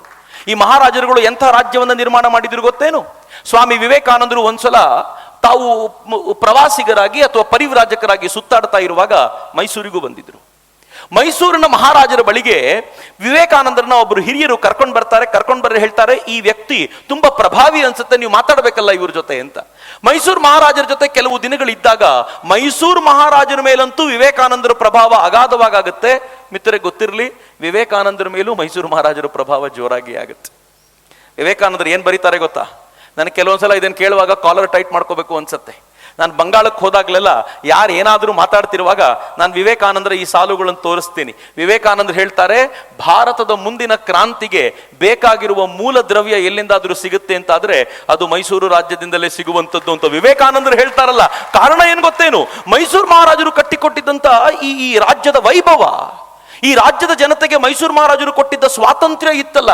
ಹಿಂಗಾಗಿ ಕರ್ನಾಟಕದ ಸ್ವಾತಂತ್ರ್ಯ ಹೋರಾಟಗಾರನ ನೆನಪಿಸಿಕೊಳ್ಳಿ ಅಂತಂದಾಗ ಅನೇಕರು ಬಂಗಾಳದ 100 ಸಾವಿರಾರು ಕ್ರಾಂತಿಕಾರಿಗಳು, ಪಂಜಾಬಿನ 100 ಸಾವಿರಾರು ಕ್ರಾಂತಿಕಾರಿಗಳು, ಅಥವಾ ಮಹಾರಾಷ್ಟ್ರದಲ್ಲಿ, ಮಧ್ಯಪ್ರದೇಶದಲ್ಲಿ ಎಲ್ಲ ಕಡೆ ಸಾವಿರಾರು ಕ್ರಾಂತಿಕಾರಿಗಳು ಅನ್ನುವಾಗ ನಾವು ಅನ್ಕೊಳ್ತಿದ್ವಿ, ನಮ್ಮ ಕ್ರಾಂತಿಕಾರಿಗಳು ಅಷ್ಟು ದೊಡ್ಡ ಪಟ್ಟಿನೇ ಇಲ್ವಲ್ಲ. ಯಾಕಿಲ್ಲ ಅಂತಂದ್ರೆ, ನಾವು ಮೈಸೂರು ಮಹಾರಾಜರ ಆಳ್ವಿಕೆಯಲ್ಲಿದ್ವಿ. ನಮಗೆ ಎಷ್ಟು ಸ್ವಾತಂತ್ರ್ಯ ಕೊಟ್ಟಿದ್ರು ಮೈಸೂರು ಮಹಾರಾಜರು ಅಂತಂದ್ರೆ, ನಾವು ನೇರವಾಗಿ ಈ ದೇಶದ ಸ್ವಾತಂತ್ರ್ಯದ ಹೋರಾಟಕ್ಕೆ ಧುಮುಕಬೇಕಾದ ಪ್ರಮೇಯ ಬಂದಿದ್ದು ಯಾವಾಗ ಗೊತ್ತೇನು? ಈ ಭಾಗದಲ್ಲಿ, ದಕ್ಷಿಣ ಕರ್ನಾಟಕದಲ್ಲಿ ಯಾವಾಗ ಮಹಾತ್ಮ ಗಾಂಧೀಜಿಯವರ ಆಂದೋಲನ ತೀವ್ರವಾಯಿತೋ ಆಗಲೇ ಧ್ವಜ ಸತ್ಯಾಗ್ರಹ ಎಲ್ಲ ಮಾಡ್ಕೊಂಡು ಮುಂದೆ ಬಂದಿದ್ದು. ಆಗ್ಲೂ ಕೂಡ ಮೈಸೂರಿನ ಮಹಾರಾಜರು ಪ್ರಜಾಪ್ರತಿನಿಧಿ ಸಭಾ ಅಂತ ಕರೆದು ಪ್ರಜೆಗಳಿಗೆ ಪ್ರತಿನಿಧಿತ್ವವನ್ನು ಕೊಡುವಂತ ಪ್ರಯತ್ನ ಮಾಡಿದ್ರಲ್ಲ, ಇದು ಈ ರಾಜ್ಯವನ್ನ ಮೈಸೂರು ಮಹಾರಾಜರು ಕಟ್ಟಿಕೊಟ್ಟಂತ ರೀತಿ. ಮರೀಲಿಕ್ಕೆ ಸಾಧ್ಯವೇ ಇಲ್ಲ ಅದನ್ನ ಅಂತ. ಇಷ್ಟೇ ಅಲ್ಲ, ಒಂದ್ ಮಾತನ್ನು ನಿಮ್ಗೆ ಹೇಳಬೇಕು, ಎಷ್ಟು ಮುಂದಾಲೋಚನೆಯುಳ್ಳವರಾಗಿದ್ರು ನಮ್ಮ ಮೈಸೂರಿನ ಮಹಾರಾಜರು ಅಂತಂದ್ರೆ, ಒಂದ್ಸಲ ವಿವೇಕಾನಂದರು ಟ್ರೈನಲ್ಲಿ ಹೋಗ್ಬೇಕಾದ್ರೆ ಅವ್ರಿಗೆ ಜಮ್ಶೆಡ್ಜಿ ಟಾಟಾ ಸಿಗ್ತಾರೆ. ಜಮ್ಶೆಡ್ಜಿ ಟಾಟಾ ಜೊತೆಗೆ ಮಾತಾಡ್ತಾ ಇರುವಾಗ ವಿವೇಕಾನಂದರು ಕೇಳ್ತಾರೆ, ಜಮ್ಶೆಡ್ಜಿ ಟಾಟಾನ ಎಲ್ಲಿಗೆ ಹೋಗ್ತಿದ್ದೀರಿ? ಟಾಟಾ ಹೇಳಿದ್ರು, ನಾನು ವಿದೇಶಕ್ಕೆ ಹೋಗ್ತಿದ್ದೀನಿ, ಒಂದು ಯಂತ್ರ ತರಬೇಕು ಅಲ್ಲಿಂದ, ಅದಕ್ಕೋಸ್ಕರ ಅಲ್ಲಿಗೆ ಹೋಗ್ತಿದ್ದೀನಿ ಎಂದಾಗ ಸ್ವಾಮೀಜಿ ಹೇಳ್ತಾರೆ, ಏನು ಅವಸ್ಥೆ ಭಾರತದ್ದು, ನಾವೊಂದು ಯಂತ್ರ ತರಲಿಕ್ಕೆ ವಿದೇಶಕ್ಕೆ ಹೋಗ್ತಿದೀವಲ್ಲ, ನಮಗೆ ಒಂದು ಯಂತ್ರ ನಿರ್ಮಾಣ ಮಾಡುವಷ್ಟು ಸೈನ್ಸ್ ಅನ್ನ ಡೆವಲಪ್ ಮಾಡ್ಲಿಕ್ಕೆ ಸಾಧ್ಯ ಇಲ್ವಾ? ಏನ್ ಸಮಸ್ಯೆ ಆಗಿದೆ ನಮಗೆ ಅಂತ ಸ್ವಾಮೀಜಿ ಹೇಳಿದಾಗ ಜಮ್ಶೆಡ್ಡಿ ಟಾಟಾಗೆ 100 ದಿಕ್ಕುಗಳಲ್ಲಿ ಆಲೋಚನೆ ಬಂತು. ಏನ್ ಮಾಡಬೇಕು? ಒಂದು ಸೈನ್ಸ್ ಸೆಂಟರ್ನ ಡೆವಲಪ್ ಮಾಡಬೇಕು, ಅಭಿವೃದ್ಧಿ ಮಾಡಬೇಕು. ಜಾಗ ಯಾರು ಕೊಡ್ತಾರೆ? ಆಗ ಅವರಿಗೆ ನೆನಪಾಗಿದ್ದು ಮೈಸೂರಿನ ಮಹಾರಾಜರು. ಮೈಸೂರಿನ ಮಹಾರಾಜರಿಗೆ ಮಾತ್ರ ಇವೆಲ್ಲ ಅರ್ಥ ಆಗತ್ತೆ ಅಂತ ಗೊತ್ತಿದ್ದ ಅವರಿಗೆ ಮೈಸೂರಿನ ಮಹಾರಾಜರು ಬೆಂಗಳೂರಿನಲ್ಲಿ ಜಾಗ ಕೊಟ್ಟರು. ಅದೇ ಇವತ್ತು ಇಂಡಿಯನ್ ಇನ್ಸ್ಟಿಟ್ಯೂಟ್ ಆಫ್ ಸೈನ್ಸ್ ಅಂತ ಕರೆಯಲ್ಪಡುತ್ತಲ್ಲ, ಇದು ದೂರದೃಷ್ಟಿ ಅಂತ ಕರ್ನಾಟಕದ್ದು. ಯಾರಾದ್ರೂ ಕರ್ನಾಟಕದ ಬಗ್ಗೆ ಏನಾದ್ರೂ ಅಬದ್ಧದ ಮಾತುಗಳನ್ನು ಆಡುವಾಗ ನನಗೆ ಬಹಳ ಬಾರಿ ನಗು ಬರುತ್ತೆ.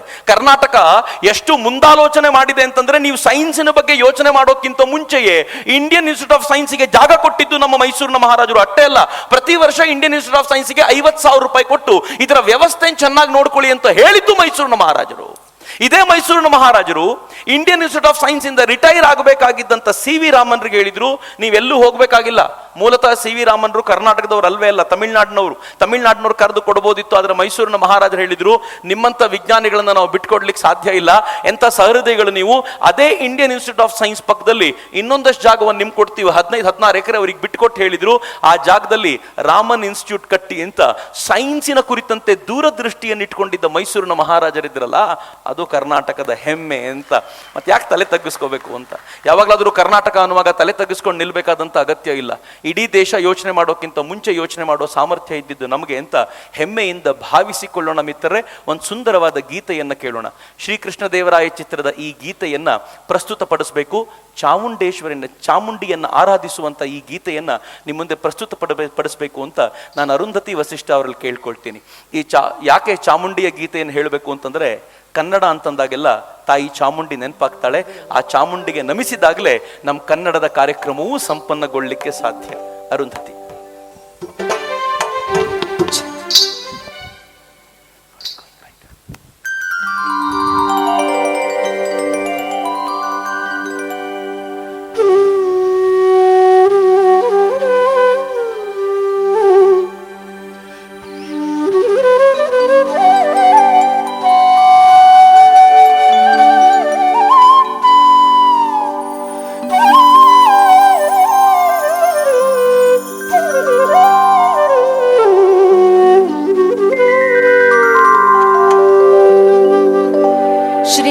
ಚಾಮುಂಡೇಶ್ವರಿ ಶ್ರೀ ಚಾಮುಂಡೇಶ್ವರಿ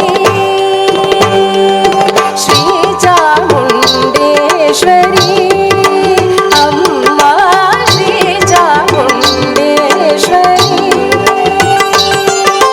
ಸಿಂಹವಾಹಿನಿ ಮಹಿಷಾಸುರಮರ್ದಿನಿ ಶ್ರೀ ಚಾಮುಂಡೇಶ್ವರಿ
ಕನ್ನಡ ತಾಯಿಯನ್ನು ಪೂಜಿಸುವಂಥ ಅಥವಾ ಕನ್ನಡ ತಾಯಿ ಅಂತ ಕರೆಸ್ಕೊಳ್ಳಲ್ಪರುವಂಥ ದೇವಿ ಎಲ್ಲಿದೆ ಗೊತ್ತಾ? ಸದ್ಯದ ಮಟ್ಟಿಗೆ ನಮಗೆಲ್ಲ ಪೂಜಿಸುವಂಥ ದೇವಿ ಇರೋದು ಶಿರಸಿಯ ಸಿದ್ದಾಪುರದ ಗುಡ್ಡದ ಮೇಲೆ ಮಾತ್ರ. ನಾವು ಚಾಮುಂಡಿಯನ್ನು ಇಲ್ಲಿ ಪೂಜಿಸೋದು ಬಿಟ್ಟರೆ ಕನ್ನಡ ದೇವಿ ಅಂತ ಪೂಜಿಸುವಂಥ ಆ ತಾಯಿ ರಾಜರಾಜೇಶ್ವರಿ ಅಲ್ಲಿದ್ದಾಳೆ ಅಂತ. ಮಿತ್ರ, ನಾನು ಕರ್ನಾಟಕದ ಹೆಮ್ಮೆಯ ಬಗ್ಗೆ ಮಾತಾಡ್ತಾ ಹೋಗ್ತಿದ್ನಲ್ಲ, ಕರ್ನಾಟಕದ ಹೆಮ್ಮೆಯಲ್ಲಿ ಮತ್ತೊಂದು ಅದ್ಭುತವಾದ ಸಂಗತಿ ಏನು ಗೊತ್ತೇನು? ಇಡೀ ದೇಶಕ್ಕೆ ಕ್ರಾಂತಿಗಳು ಬೇರೆ ಬೇರೆ ರೂಪದಲ್ಲಿ ಆದಾಗಲೂ ಕರ್ನಾಟಕದಲ್ಲಿ ಒಂದು ವೈಚಾರಿಕ ಕ್ರಾಂತಿ ನಡೀತಾ ಇತ್ತಲ್ಲ, ಅದು ನೀವು ಯಾವತ್ತಿಗೂ ಊಹಿಸ್ಲಿಕ್ಕೆ ಸಾಧ್ಯ ಇಲ್ಲ ಅಂತ. ಇಲ್ಲಿ ವಚನ ಕಾಲಘಟ್ಟದಲ್ಲಿ ನಡೆದಂಥ ಒಂದು ವೈಚಾರಿಕ ಕ್ರಾಂತಿ ಇಡೀ ದೇಶಕ್ಕೆ ಇಂದಿಗೂ ಮಾರ್ಗದರ್ಶಿಯಾದಂಥದ್ದು. ಎಂಥ ಕ್ರಾಂತಿ ಅದು! ಇಡೀ ದೇಶ ಏನನ್ನು ಆಲೋಚನೆ ಮಾಡುತ್ತೋ ಅದನ್ನು ಮುಂಚಿತವಾಗಿ ಕರ್ನಾಟಕ ಆಲೋಚನೆ ಮಾಡ್ತಿತ್ತು. ಒಬ್ಬ ಬ್ರಾಹ್ಮಣ ವಟು ತನ್ನ ಮನೆಯಲ್ಲಿ ಯಾಕೆ ತನ್ನ ಅಕ್ಕನಿಗೂ ತನ್ನ ತಂಗಿಗೂ ಕೂಡ ನನ್ನೊಂದಿಗೆ ಉಪನಯನ ಮಾಡಿಸಬಾರದು ಅಂತ ಪ್ರಶ್ನೆ ಕೇಳ್ತಾ, ಆ ಪ್ರಶ್ನೆಗೆ ಉತ್ತರ ಸಿಗದೆ ಹೋದಾಗ ಇಲ್ಲಿ ನಡೀತಾ ಇರುವಂತ ಅಸಮಾನತೆಯನ್ನ ಕಂಡು ತನ್ನ ಮನೆಯನ್ನೇ ತ್ಯಾಗ ಮಾಡಿಕೊಂಡು ತಾನು ಸಮಾಜಕ್ಕೋಸ್ಕರ ಬದುಕ್ತೀನಿ ಅಂತ ಹೇಳುವ ಮೂಲಕ ಒಬ್ಬ ಬಸವಣ್ಣನ ನಿರ್ಮಾಣ ಆಯ್ತಲ್ಲ, ಅಲ್ಲಿಂದ ಕರ್ನಾಟಕ ಬೇರೊಂದು ಲೋಕಕ್ಕೆ ಹೋಯ್ತು ಅಂತ. ವಚನ ಚಳುವಳಿ ಯಾವ ತರಹದ ಚಳುವಳಿ ಅಂತಂದ್ರೆ, ಈ ವಚನದ ಕಾಲಘಟ್ಟದಲ್ಲಿಯೇ ಕಾಶ್ಮೀರದ ರಾಜನಾಗಿದ್ದವನು ತನ್ನ ರಾಜ್ಯವನ್ನ ತ್ಯಜಿಸಿ ಬಸವಣ್ಣನವರ ಚಿಂತನೆಗಳಿಗೆ ಪ್ರಭಾವಿತಗೊಂಡು ಆತ ಕರ್ನಾಟಕಕ್ಕೆ ಬಂದು ಮೋಳಿಗೆ ಮಾರಯ್ಯ ಎನ್ನುವಂತ ಶರಣನಾದ್ನಲ್ಲ, ಇದು ಕರ್ನಾಟಕದ ವೈಭವ ಅಂತ ಅನೇಕರು ತಮ್ಮ ರಾಜನನ್ನ ಕರ್ಕೊಂಡು ತಮ್ಮ ಸೇನೆಯನ್ನ ಕರ್ಕೊಂಡು ಬೇರೆ ಬೇರೆ ರಾಜ್ಯಗಳನ್ನ ಗೆದ್ದಿರಬಹುದು. ಕರ್ನಾಟಕ ಸೇನೆಯೊಂದಿಗೆ ಹೇಗೆ ಗೆಲ್ತೋ ಹಾಗೆ ವೈಚಾರಿಕ ಕ್ರಾಂತಿಯ ಮೂಲಕವೂ ಕೂಡ ಇಡೀ ದೇಶವನ್ನ ಗೆದ್ದಿದೆ ಅನ್ನೋದನ್ನ ಯಾರೂ ಕೂಡ ಅಲ್ಲಗಳೆಯುವಂತಿಲ್ಲ. ಬಸವಣ್ಣನ ಕಾಲಘಟ್ಟವೇ ಅದಕ್ಕೆ ಉದಾಹರಣೆ. ಮಿತ್ರೆ, ಬಸವಣ್ಣನ ಕಾಲಘಟ್ಟ ಹೇಗಿತ್ತು ಅಂತಂದ್ರೆ, ಬಸವಣ್ಣನ ವೈಚಾರಿಕ ಕ್ರಾಂತಿ ಹೇಗಿತ್ತು ಅಂತಂದ್ರೆ, ಇಡೀ ಕರ್ನಾಟಕದ ಇಡೀ ಭಾಗ, ಎಲ್ಲ ಭಾಗಗಳಲ್ಲೂ ಕೂಡ ಚಿಂತನೆ ವಿಸ್ತಾರವಾಗುವಂತ ಒಂದು ಅದ್ಭುತವಾದ ವಾತಾವರಣ ನಿರ್ಮಾಣ ಆಗಿತ್ತು. ಒಂದು ಸುಂದರವಾದ ಘಟನೆ ನಾನು ನಿಮ್ಮ ಜೊತೆ ಹಂಚ್ಕೊಳ್ತೀನಿ. ನನ್ನನ್ನು ತುಂಬಾ ಕಾಡಿದಂಥ ಘಟನೆ. ಬಸವಣ್ಣ ಅಥವಾ ಆವತ್ತಿನ ಕಾಲಘಟ್ಟದಲ್ಲಿ ಅತ್ಯಂತ ಸಾಮಾನ್ಯನು ಎಷ್ಟು ಎತ್ತರದಲ್ಲಿ ಯೋಚನೆ ಮಾಡ್ತಿದ್ದ ಅಂತ. ಒಂದು ಶರಣರ ಗಂಡ ಹೆಂಡತಿ, ಒಂದು ದಂಪತಿ, ಶರಣ ದಂಪತಿ, ಆಯ್ದಕ್ಕಿ ಲಕ್ಕಮ್ಮ ಆಯ್ದಕ್ಕಿ ಮಾರಯ್ಯ ಅಂತ. ಈ ಆಯ್ದಕ್ಕಿ ಲಕ್ಕಮ್ಮ ಆಯ್ದಕ್ಕಿ ಮಾರಯ್ಯರ ಕೆಲಸ ಏನು ಗೊತ್ತೇನು? ಅವರು ಅಕ್ಕಿಯನ್ನ ಆಯ್ದುಕೊಂಡು, ನೀವು ಮನೆಯಲ್ಲಿ ಅಕ್ಕಿಯನ್ನ ಏನಾದ್ರೂ ಮಾಡ್ತಿರುವಾಗ ಅದರಲ್ಲಿರುವ ಕಲ್ಲನ್ನು ತೆಗಿಬೇಕಾದ್ರೆ ಅಕ್ಕಿ ಬೀಳುತ್ತಲ್ಲ, ಹಾಗೆ ಮನೆಯಿಂದ ಹೊರಗೆ ಬಿದ್ದಿರುವಂತ ಅಕ್ಕಿಯನ್ನ ಆರಿಸ್ಕೊಂಡು ಬಂದು ತಾವು ಪ್ರಸಾದ ಮಾಡೋದಲ್ಲದೆ ಶರಣರಿಗೂ ಪ್ರಸಾದವನ್ನು ಉಣಿಸೋದು ಅವರ ಕಾಯಕವಾಗಿದ್ದರಿಂದ ಆಯ್ದಕ್ಕಿ ಲಕ್ಕಮ್ಮ ಆಯ್ದಕ್ಕಿ ಮಾರಯ್ಯ ಅಂತಾನೆ ಅವರ ಹೆಸರು. ಒಂದಿನ ಏನಾಯ್ತು, ಆಯ್ದಕ್ಕಿ ಮಾರಯ್ಯ ಅಕ್ಕಿನ ಆರಿಸ್ಕೊಂಡು ಬರಬೇಕು ಅಂತ ಎಲ್ಲರ ಮನೆ ಹೊರಗೂ ಹೋಗ್ತಾ ಇರಬೇಕಾದಾಗ ದೂರದಿಂದ ಬಸವಣ್ಣ ನೋಡಿದ್ರು. ಬಸವಣ್ಣ ಏನ್ ಮಾಡಿದ್ರು ಗೊತ್ತಾ? ಇನ್ನು ಎಷ್ಟು ಮನೆಗಳಿಗೆ ಹೋಗ್ತಾನೆ ಇವತ್ತಿವನು, ಅದಕ್ಕೆ ನಾನೇ ಒಂದು ಕೆಲಸ ಮಾಡ್ತೀನಿ ಅಂತ ತಮ್ಮ ಮನೆಯಿಂದಲೇ ಒಂದೆರಡು ಹಿಡಿ ಅಕ್ಕಿಯನ್ನ ಹೊರಗೆ ಚೆಲ್ಲಿದ್ರು, ಬೇಕಂತ ಚೆಲ್ಲಿದ್ರು. ಮಾರಯ್ಯ ಏನ್ ಮಾಡ್ದವ, ಇವತ್ತು ಎಷ್ಟು ಬೇಗನೆ ಕೆಲಸ ಮುಗೀತಲ್ಲ ಅಂತ ಇದ್ದ ಅಕ್ಕಿನೆಲ್ಲ ಆರಿಸ್ಕೊಂಡು ಬಂದು ತಾನು ನೇರವಾಗಿ ಮನೆಗೆ ಬಂದ್ಬಿಟ್ಟ. ಹೆಂಡತಿಗೆ ಬಹಳ ಖುಷಿ, ಎಷ್ಟು ಬೇಗನೆ ಬಂದ್ಬಿಟ್ರಿ ಇವತ್ತು, ಏನಾಯ್ತು ಅಂತ ಕೇಳಿದಾಗ ಗಂಡ ಹೇಳಿದ, ಏನಿಲ್ಲ, ಇವತ್ತು ಬಸವಣ್ಣವ್ರ ಮನೆ ಹೊರಗಡೆ ಸಿಕ್ಕಾಪಟ್ಟೆ ಅಕ್ಕಿ ಬಿದ್ದಿತ್ತು, ಸಾಕಾಗುತ್ತೆ ನನಗೆ ಅಂತ ಗೊತ್ತಾಯ್ತು, ಅದಕ್ಕೆ ತಗೊಂಡ್ ಬಂದೆ ಅಂದಾಗ ಹೆಂಡತಿ ಏನ್ ಹೇಳ್ತಾಳೆ ಗೊತ್ತಾ? ಕೂಡಿಡುವಂತ ಆಸೆ ರಾಜನಿಗಿರ್ಬೇಕು ಕಣಯ್ಯ, ನನಗೆ ನಿನಗೆ ಅಲ್ಲ. ಬಸವಣ್ಣ, ಚಂದದ ಮಾತದು, ಬಸವಣ್ಣ ನಮ್ಮನ್ನ ಪರೀಕ್ಷೆ ಮಾಡಿದ, ಪರೀಕ್ಷೆಯಲ್ಲಿ ಸೋತೋಗ್ಬಿಟ್ವಿ ನಾವು ತಗೊಂಡ್ ಬರುವಂತ ಅಗತ್ಯ ಇರಲಿಲ್ಲ. ಯಾಕೆ ತಗೊಂಡ್ ಬಂದೆ ಅಂತ ಕೇಳಿದ ತಕ್ಷಣ ಆತನಿಗೆ ಬಹಳ ನೋವಾಗಿ ಆಕೆ ಹೇಳ್ತಾಳೆ, ಅದನ್ನ ತಗೊಂಡೋಗಿ ಬಸವಣ್ಣನ ಮನೆ ಹೊರಗಡೆ ವಾಪಸ್ ಹಾಕು, ಮತ್ತೆ ಎಲ್ಲರ ಮನೆ ಆಚೆ ಹೋಗೋಣ, ಎಷ್ಟು ಸಿಗುತ್ತೋ ಅದನ್ನ ತಗೊಂಡ್ ಬರೋಣ. ಇವತ್ತು ನಾವು ಅಷ್ಟೇ ಅಲ್ಲದೆ ಎಲ್ಲ ಶರಣರಿಗೂ ಊಟ ಬಡಿಸುವಂತ ಅಥವಾ ಪ್ರಸಾದವನ್ನು ಕೊಡುವಂತ ಕೆಲಸ ಮಾಡೋಣ ಅಂತ ಆಯ್ದಕ್ಕಿ ಲಕ್ಕಮ್ಮ ಬುದ್ಧಿ ಹೇಳ್ತಾಳಲ್ಲ, ಏನ್ ಚಂದದ ಪ್ರಸಂಗ ರೀ. ಕರ್ನಾಟಕ ಇಂಥ ಅನೇಕ ಪ್ರಸಂಗಗಳೊಂದಿಗೆ ಒಂದು ವೈಚಾರಿಕ ಕ್ರಾಂತಿಯನ್ನ ನಿರ್ಮಾಣ ಮಾಡಿತ್ತು. ನಾವು ಅನೇಕ ಈ ದೇಶದ ಕುರಿತಂತೆ ಮಾತನಾಡುವಾಗ ಹೇಳ್ತೀವಲ್ಲ, ಹೆಣ್ಣು ಮಕ್ಕಳಿಗೆ ಯಾವ ಬೆಲೆ ಕೊಟ್ಟಿತ್ತು, ಹೆಣ್ಣು ಮಕ್ಕಳನ್ನು ಹೇಗೆ ನೋಡ್ಕೊಂಡಿತ್ತು ಅಂತ. ಈ ನಾಡಿನಲ್ಲೇ ಅಕ್ಕ ಮಹಾದೇವಿ ಎನ್ನುವಂತ ಒಬ್ಬ ಅಕ್ಕ, ಆಕೆ ಹೇಗೆ ವೈಭವಿತವಾಗಿ ಬೆಳೆದು ನಿಂತಿದ್ಲು ಅಂತಂದ್ರೆ, ಇಡೀ ರಾಜ್ಯ ಇಡೀ ದೇಶ ಇವತ್ತು ಅಕ್ಕ ಮಹಾದೇವಿ ಕುರಿತಂತೆ ಚರ್ಚೆ ಮಾಡುವಂತ ವಾತಾವರಣವನ್ನು ರೂಪಿಸಿ ಕೊಟ್ಟಿದ್ದೀವಲ್ಲ, ಅದು ಕರ್ನಾಟಕ ನಾಡಿಗೆ ಕೊಟ್ಟಂತ ಕೊಡುಗೆ ಅಂತ ಬಹಳ ಹೆಮ್ಮೆಯಿಂದ ಹೇಳ್ಕೊಳ್ಬೇಕು. ಇವತ್ತು ಈ ದೇಶದಲ್ಲಿ ಮೀಸಲಾತಿಯ ಕುರಿತಂತೆ ಚರ್ಚೆ ನಡೆಯುತ್ತೆ, ಇವತ್ತು ಈ ದೇಶದಲ್ಲಿ ಮೇಲು ಕೀಳುಗಳ ಕುರಿತಂತೆ ಚರ್ಚೆ ನಡೆಯುತ್ತೆ. ಆದರೆ 12ನೇ ಶತಮಾನದಲ್ಲೇ ಈ ನಾಡಿನಲ್ಲಿ ಎಲ್ಲ ಮೇಲು ಕೀಳುಗಳನ್ನು ತೆಗೆದು ಸಮಾನತೆಯ ಬದುಕನ್ನು ರೂಪಿಸುವಂತ ಪ್ರಯತ್ನ ಮಾಡಿಕೊಟ್ಟಿದ್ರಲ್ಲ, ಅಂತ ಶರಣರು ಇದ್ದಂತ ನಾಡು ಈ ಕರ್ನಾಟಕ ಎನ್ನುವುದು ನಮ್ಮೆಲ್ಲರ ಪಾಲಿಗೆ ಹೆಮ್ಮೆ. ಅಷ್ಟೇ ಅಲ್ಲ, ಒಂದು ಹೆಮ್ಮೆಯನ್ನ, ಈ ಚಪ್ಪಾಳೆಯೊಂದಿಗೆ ಇನ್ನೊಂದು ಹೆಮ್ಮೆಯನ್ನು ನಿಮ್ಮ ತೆಕ್ಕೆಯಲ್ಲಿ ಇಟ್ಕೊಳ್ಳಿ.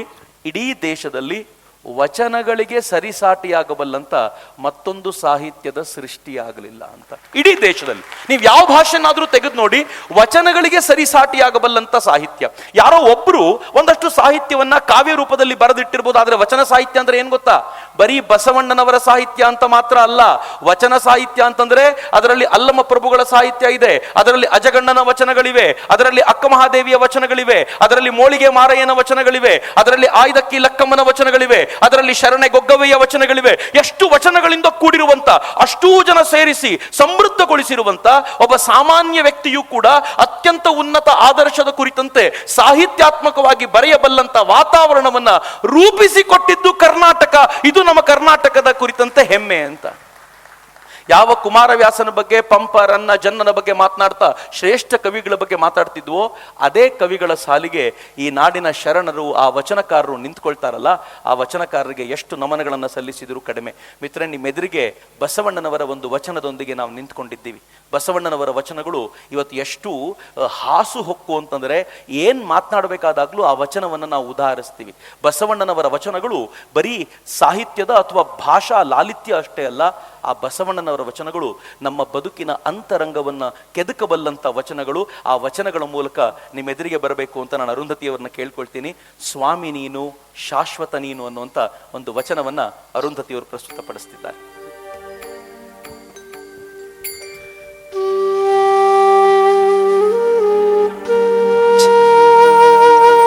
ಸ್ವಲ್ಪ ಸ್ಲೋ ಹೋಗ್ಬೇಕು.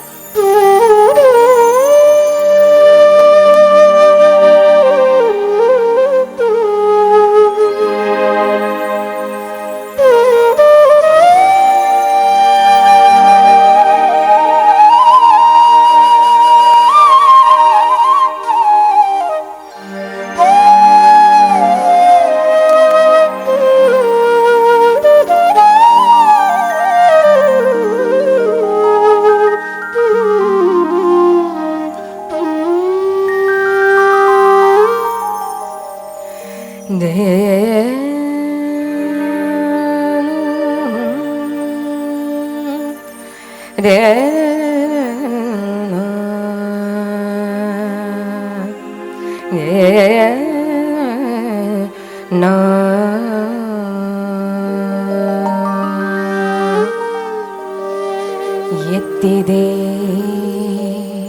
ಬಿರುದ, ಎತ್ತಿದೆ ಬಿರುದ, ಜಗವೆಲ್ಲರೇ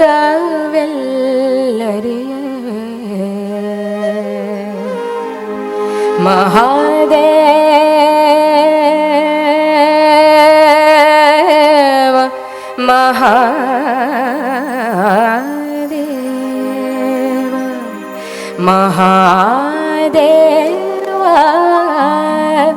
ಇನ್ನು ಮೇಲೆ ಶಬ್ದವೆಲ್ಲ ಶಬ್ದವೆಲ್ಲ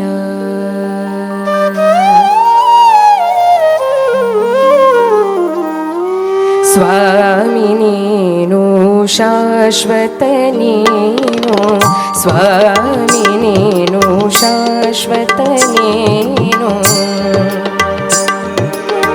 ಸ್ವಾಮಿ ನೀನು ಶಾಶ್ವತ ನೀನು, ಎತ್ತಿದೆ ಬಿರುದ ಜಗವೆಲ್ಲರೇ ಮಹಾದೇವ ದೇವ ದೇವ ದೇವ ಮಹಾದೇವ ಮಹಾದೇವ ಇನ್ನು ಮೇಲೆ ಶಬ್ದವೆಲ್ಲ ಸ್ವಾಮಿ ನೀನು ಶಾಶ್ವತ ನೀನು, ಸ್ವಾಮಿ ನೀನು ಶಾಶ್ವತ.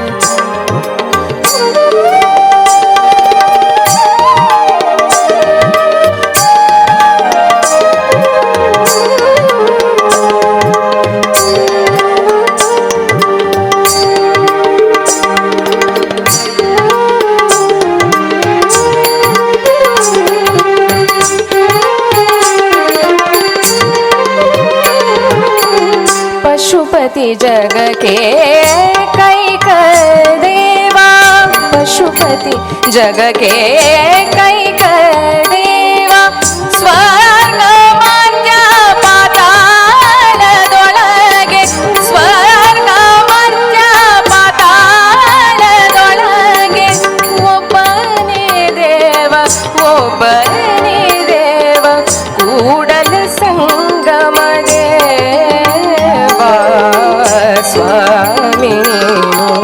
ಶಾಶ್ವತ ನೀನು ಸ್ವಾಮಿ ನೀನು ಶಾಶ್ವತ ಪಶುಪತಿ ಜಗಕ್ಕೆ ಕೈಕ ದೇವಾ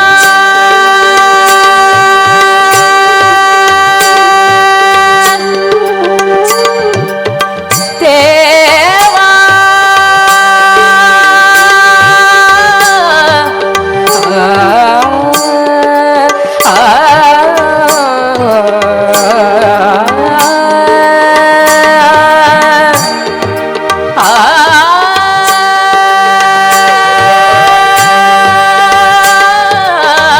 ಪಶುಪತಿ ಜಗಕ್ಕೆ ಕೈಕ ದೇವ ಸ್ವರ್ಗ ಮರ್ತ್ಯ ಪಾತಾಳದೊಳಗೆ ಸ್ವರ್ಗ ಮರ್ತ್ಯ ಪಾತಾಳದೊಳಗೆ ಸ್ವರ್ಗ ಮರ್ತ್ಯ ಪಾತಾಳದೊಳಗೆ ಒಬ್ಬನೇ ದೇವ ಒಬ್ಬನೇ ದೇವ ಕೂಡಲ ಸಂಗಮ ದೇವ ಸ್ವಾಮಿ ನೀನು ಶಾಶ್ವತ ನೀನು ಸ್ವಾಮಿ ನೀನು ಶಾಶ್ವತ ಎತ್ತಿದೆ ಬಿರುದ ಜಗದಲ್ಲದೆ ಮಹಾದೇವ ಇನ್ನು ಮೇಲೆ ಶಬ್ದವೆಲ್ಲ ಶಬ್ದವೆಲ್ಲ ಸ್ವಾಮಿ ನೀನು ಶಾಶ್ವತ ನೀನು ಸ್ವಾಮಿ ನೀನು ಶಾಶ್ವತ ನೀನು ಸ್ವಾಮಿ ನೀನು ಶಾಶ್ವತ ನೀನು ಶಾಶ್ವತ ನೀನು ಶಾಶ್ವತ ನೀನು.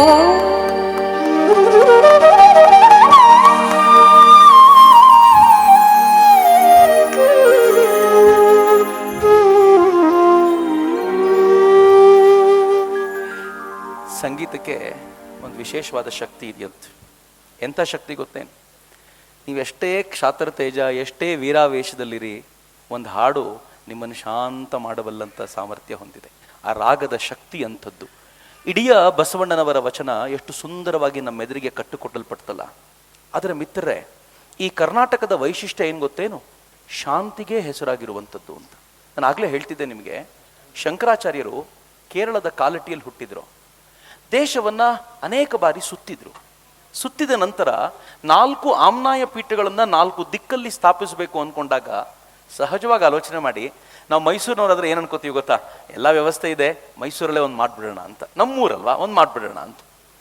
ಶಂಕರಾಚಾರ್ಯರು ಅನ್ಕೋಬೇಕಿತ್ತು, ನಮ್ಮೂರು ಅಂತ ಯಾವುದಾದ್ರೂ ಇದ್ರೆ ಅದು ಕೇರಳದ ಕಾಲಟಿ, ನಮ್ಮಮ್ಮನೂ ಅಲ್ಲೇ ತೀರ್ಕೊಂಡಿದ್ದು, ಅದೇ ಜಾಗ ಫೈನ್ ಆಗಿದೆ, ಅಲ್ಲೇ ಮಾಡೋಣ ಅಂತ ಅನ್ಕೋಬೇಕಿತ್ತು. ಆದರೆ ಹಂಗೆ ಮಾಡಲಿಲ್ಲ. ಅವರು ಶೃಂಗೇರಿಗೆ ಬಂದು ನೋಡ್ತಾರೆ, ನಿಜವಾಗಿಯೂ ಅತ್ಯಂತ ಶಕ್ತಿ ಕೇಂದ್ರ ಅಂತ ಯಾವುದಾದ್ರೂ ಇರ್ಬೋದಾಗಿದ್ರೆ ದಕ್ಷಿಣದಲ್ಲಿ ಅದು ಕರ್ನಾಟಕದ ಈ ಭಾಗವೇ ಅಂತ ಗೊತ್ತಾದ ನಂತರ ಅಲ್ಲಿ ಒಂದು ಆಮ್ನಾಯ ಪೀಠವನ್ನು ಸ್ಥಾಪಿಸ್ತಾರಲ್ಲ, ಇದು ಕರ್ನಾಟಕದ ಶಾಂತಿಯ ಈ ನೆಲವೀಡಿಗೆ ಅವರು ಕೊಡುವಂತ ಗೌರವ ಅಂತ. ರಾಮಾನುಜಾಚಾರ್ಯರು ಎಲ್ಲ ಸುತ್ತಾಡಿದ ನಂತರವೂ ಕೂಡ ಕರ್ನಾಟಕದ ಮೇಲುಕೋಟೆಯನ್ನ, ಪಕ್ಕದ ಮೇಲುಕೋಟೆಯನ್ನು ಆರಿಸಿಕೊಂಡು ಇದೇ ಸೂಕ್ತವಾದ ಜಾಗ ಅಂತ ಗುರುತಿಸ್ತಾರಲ್ಲ.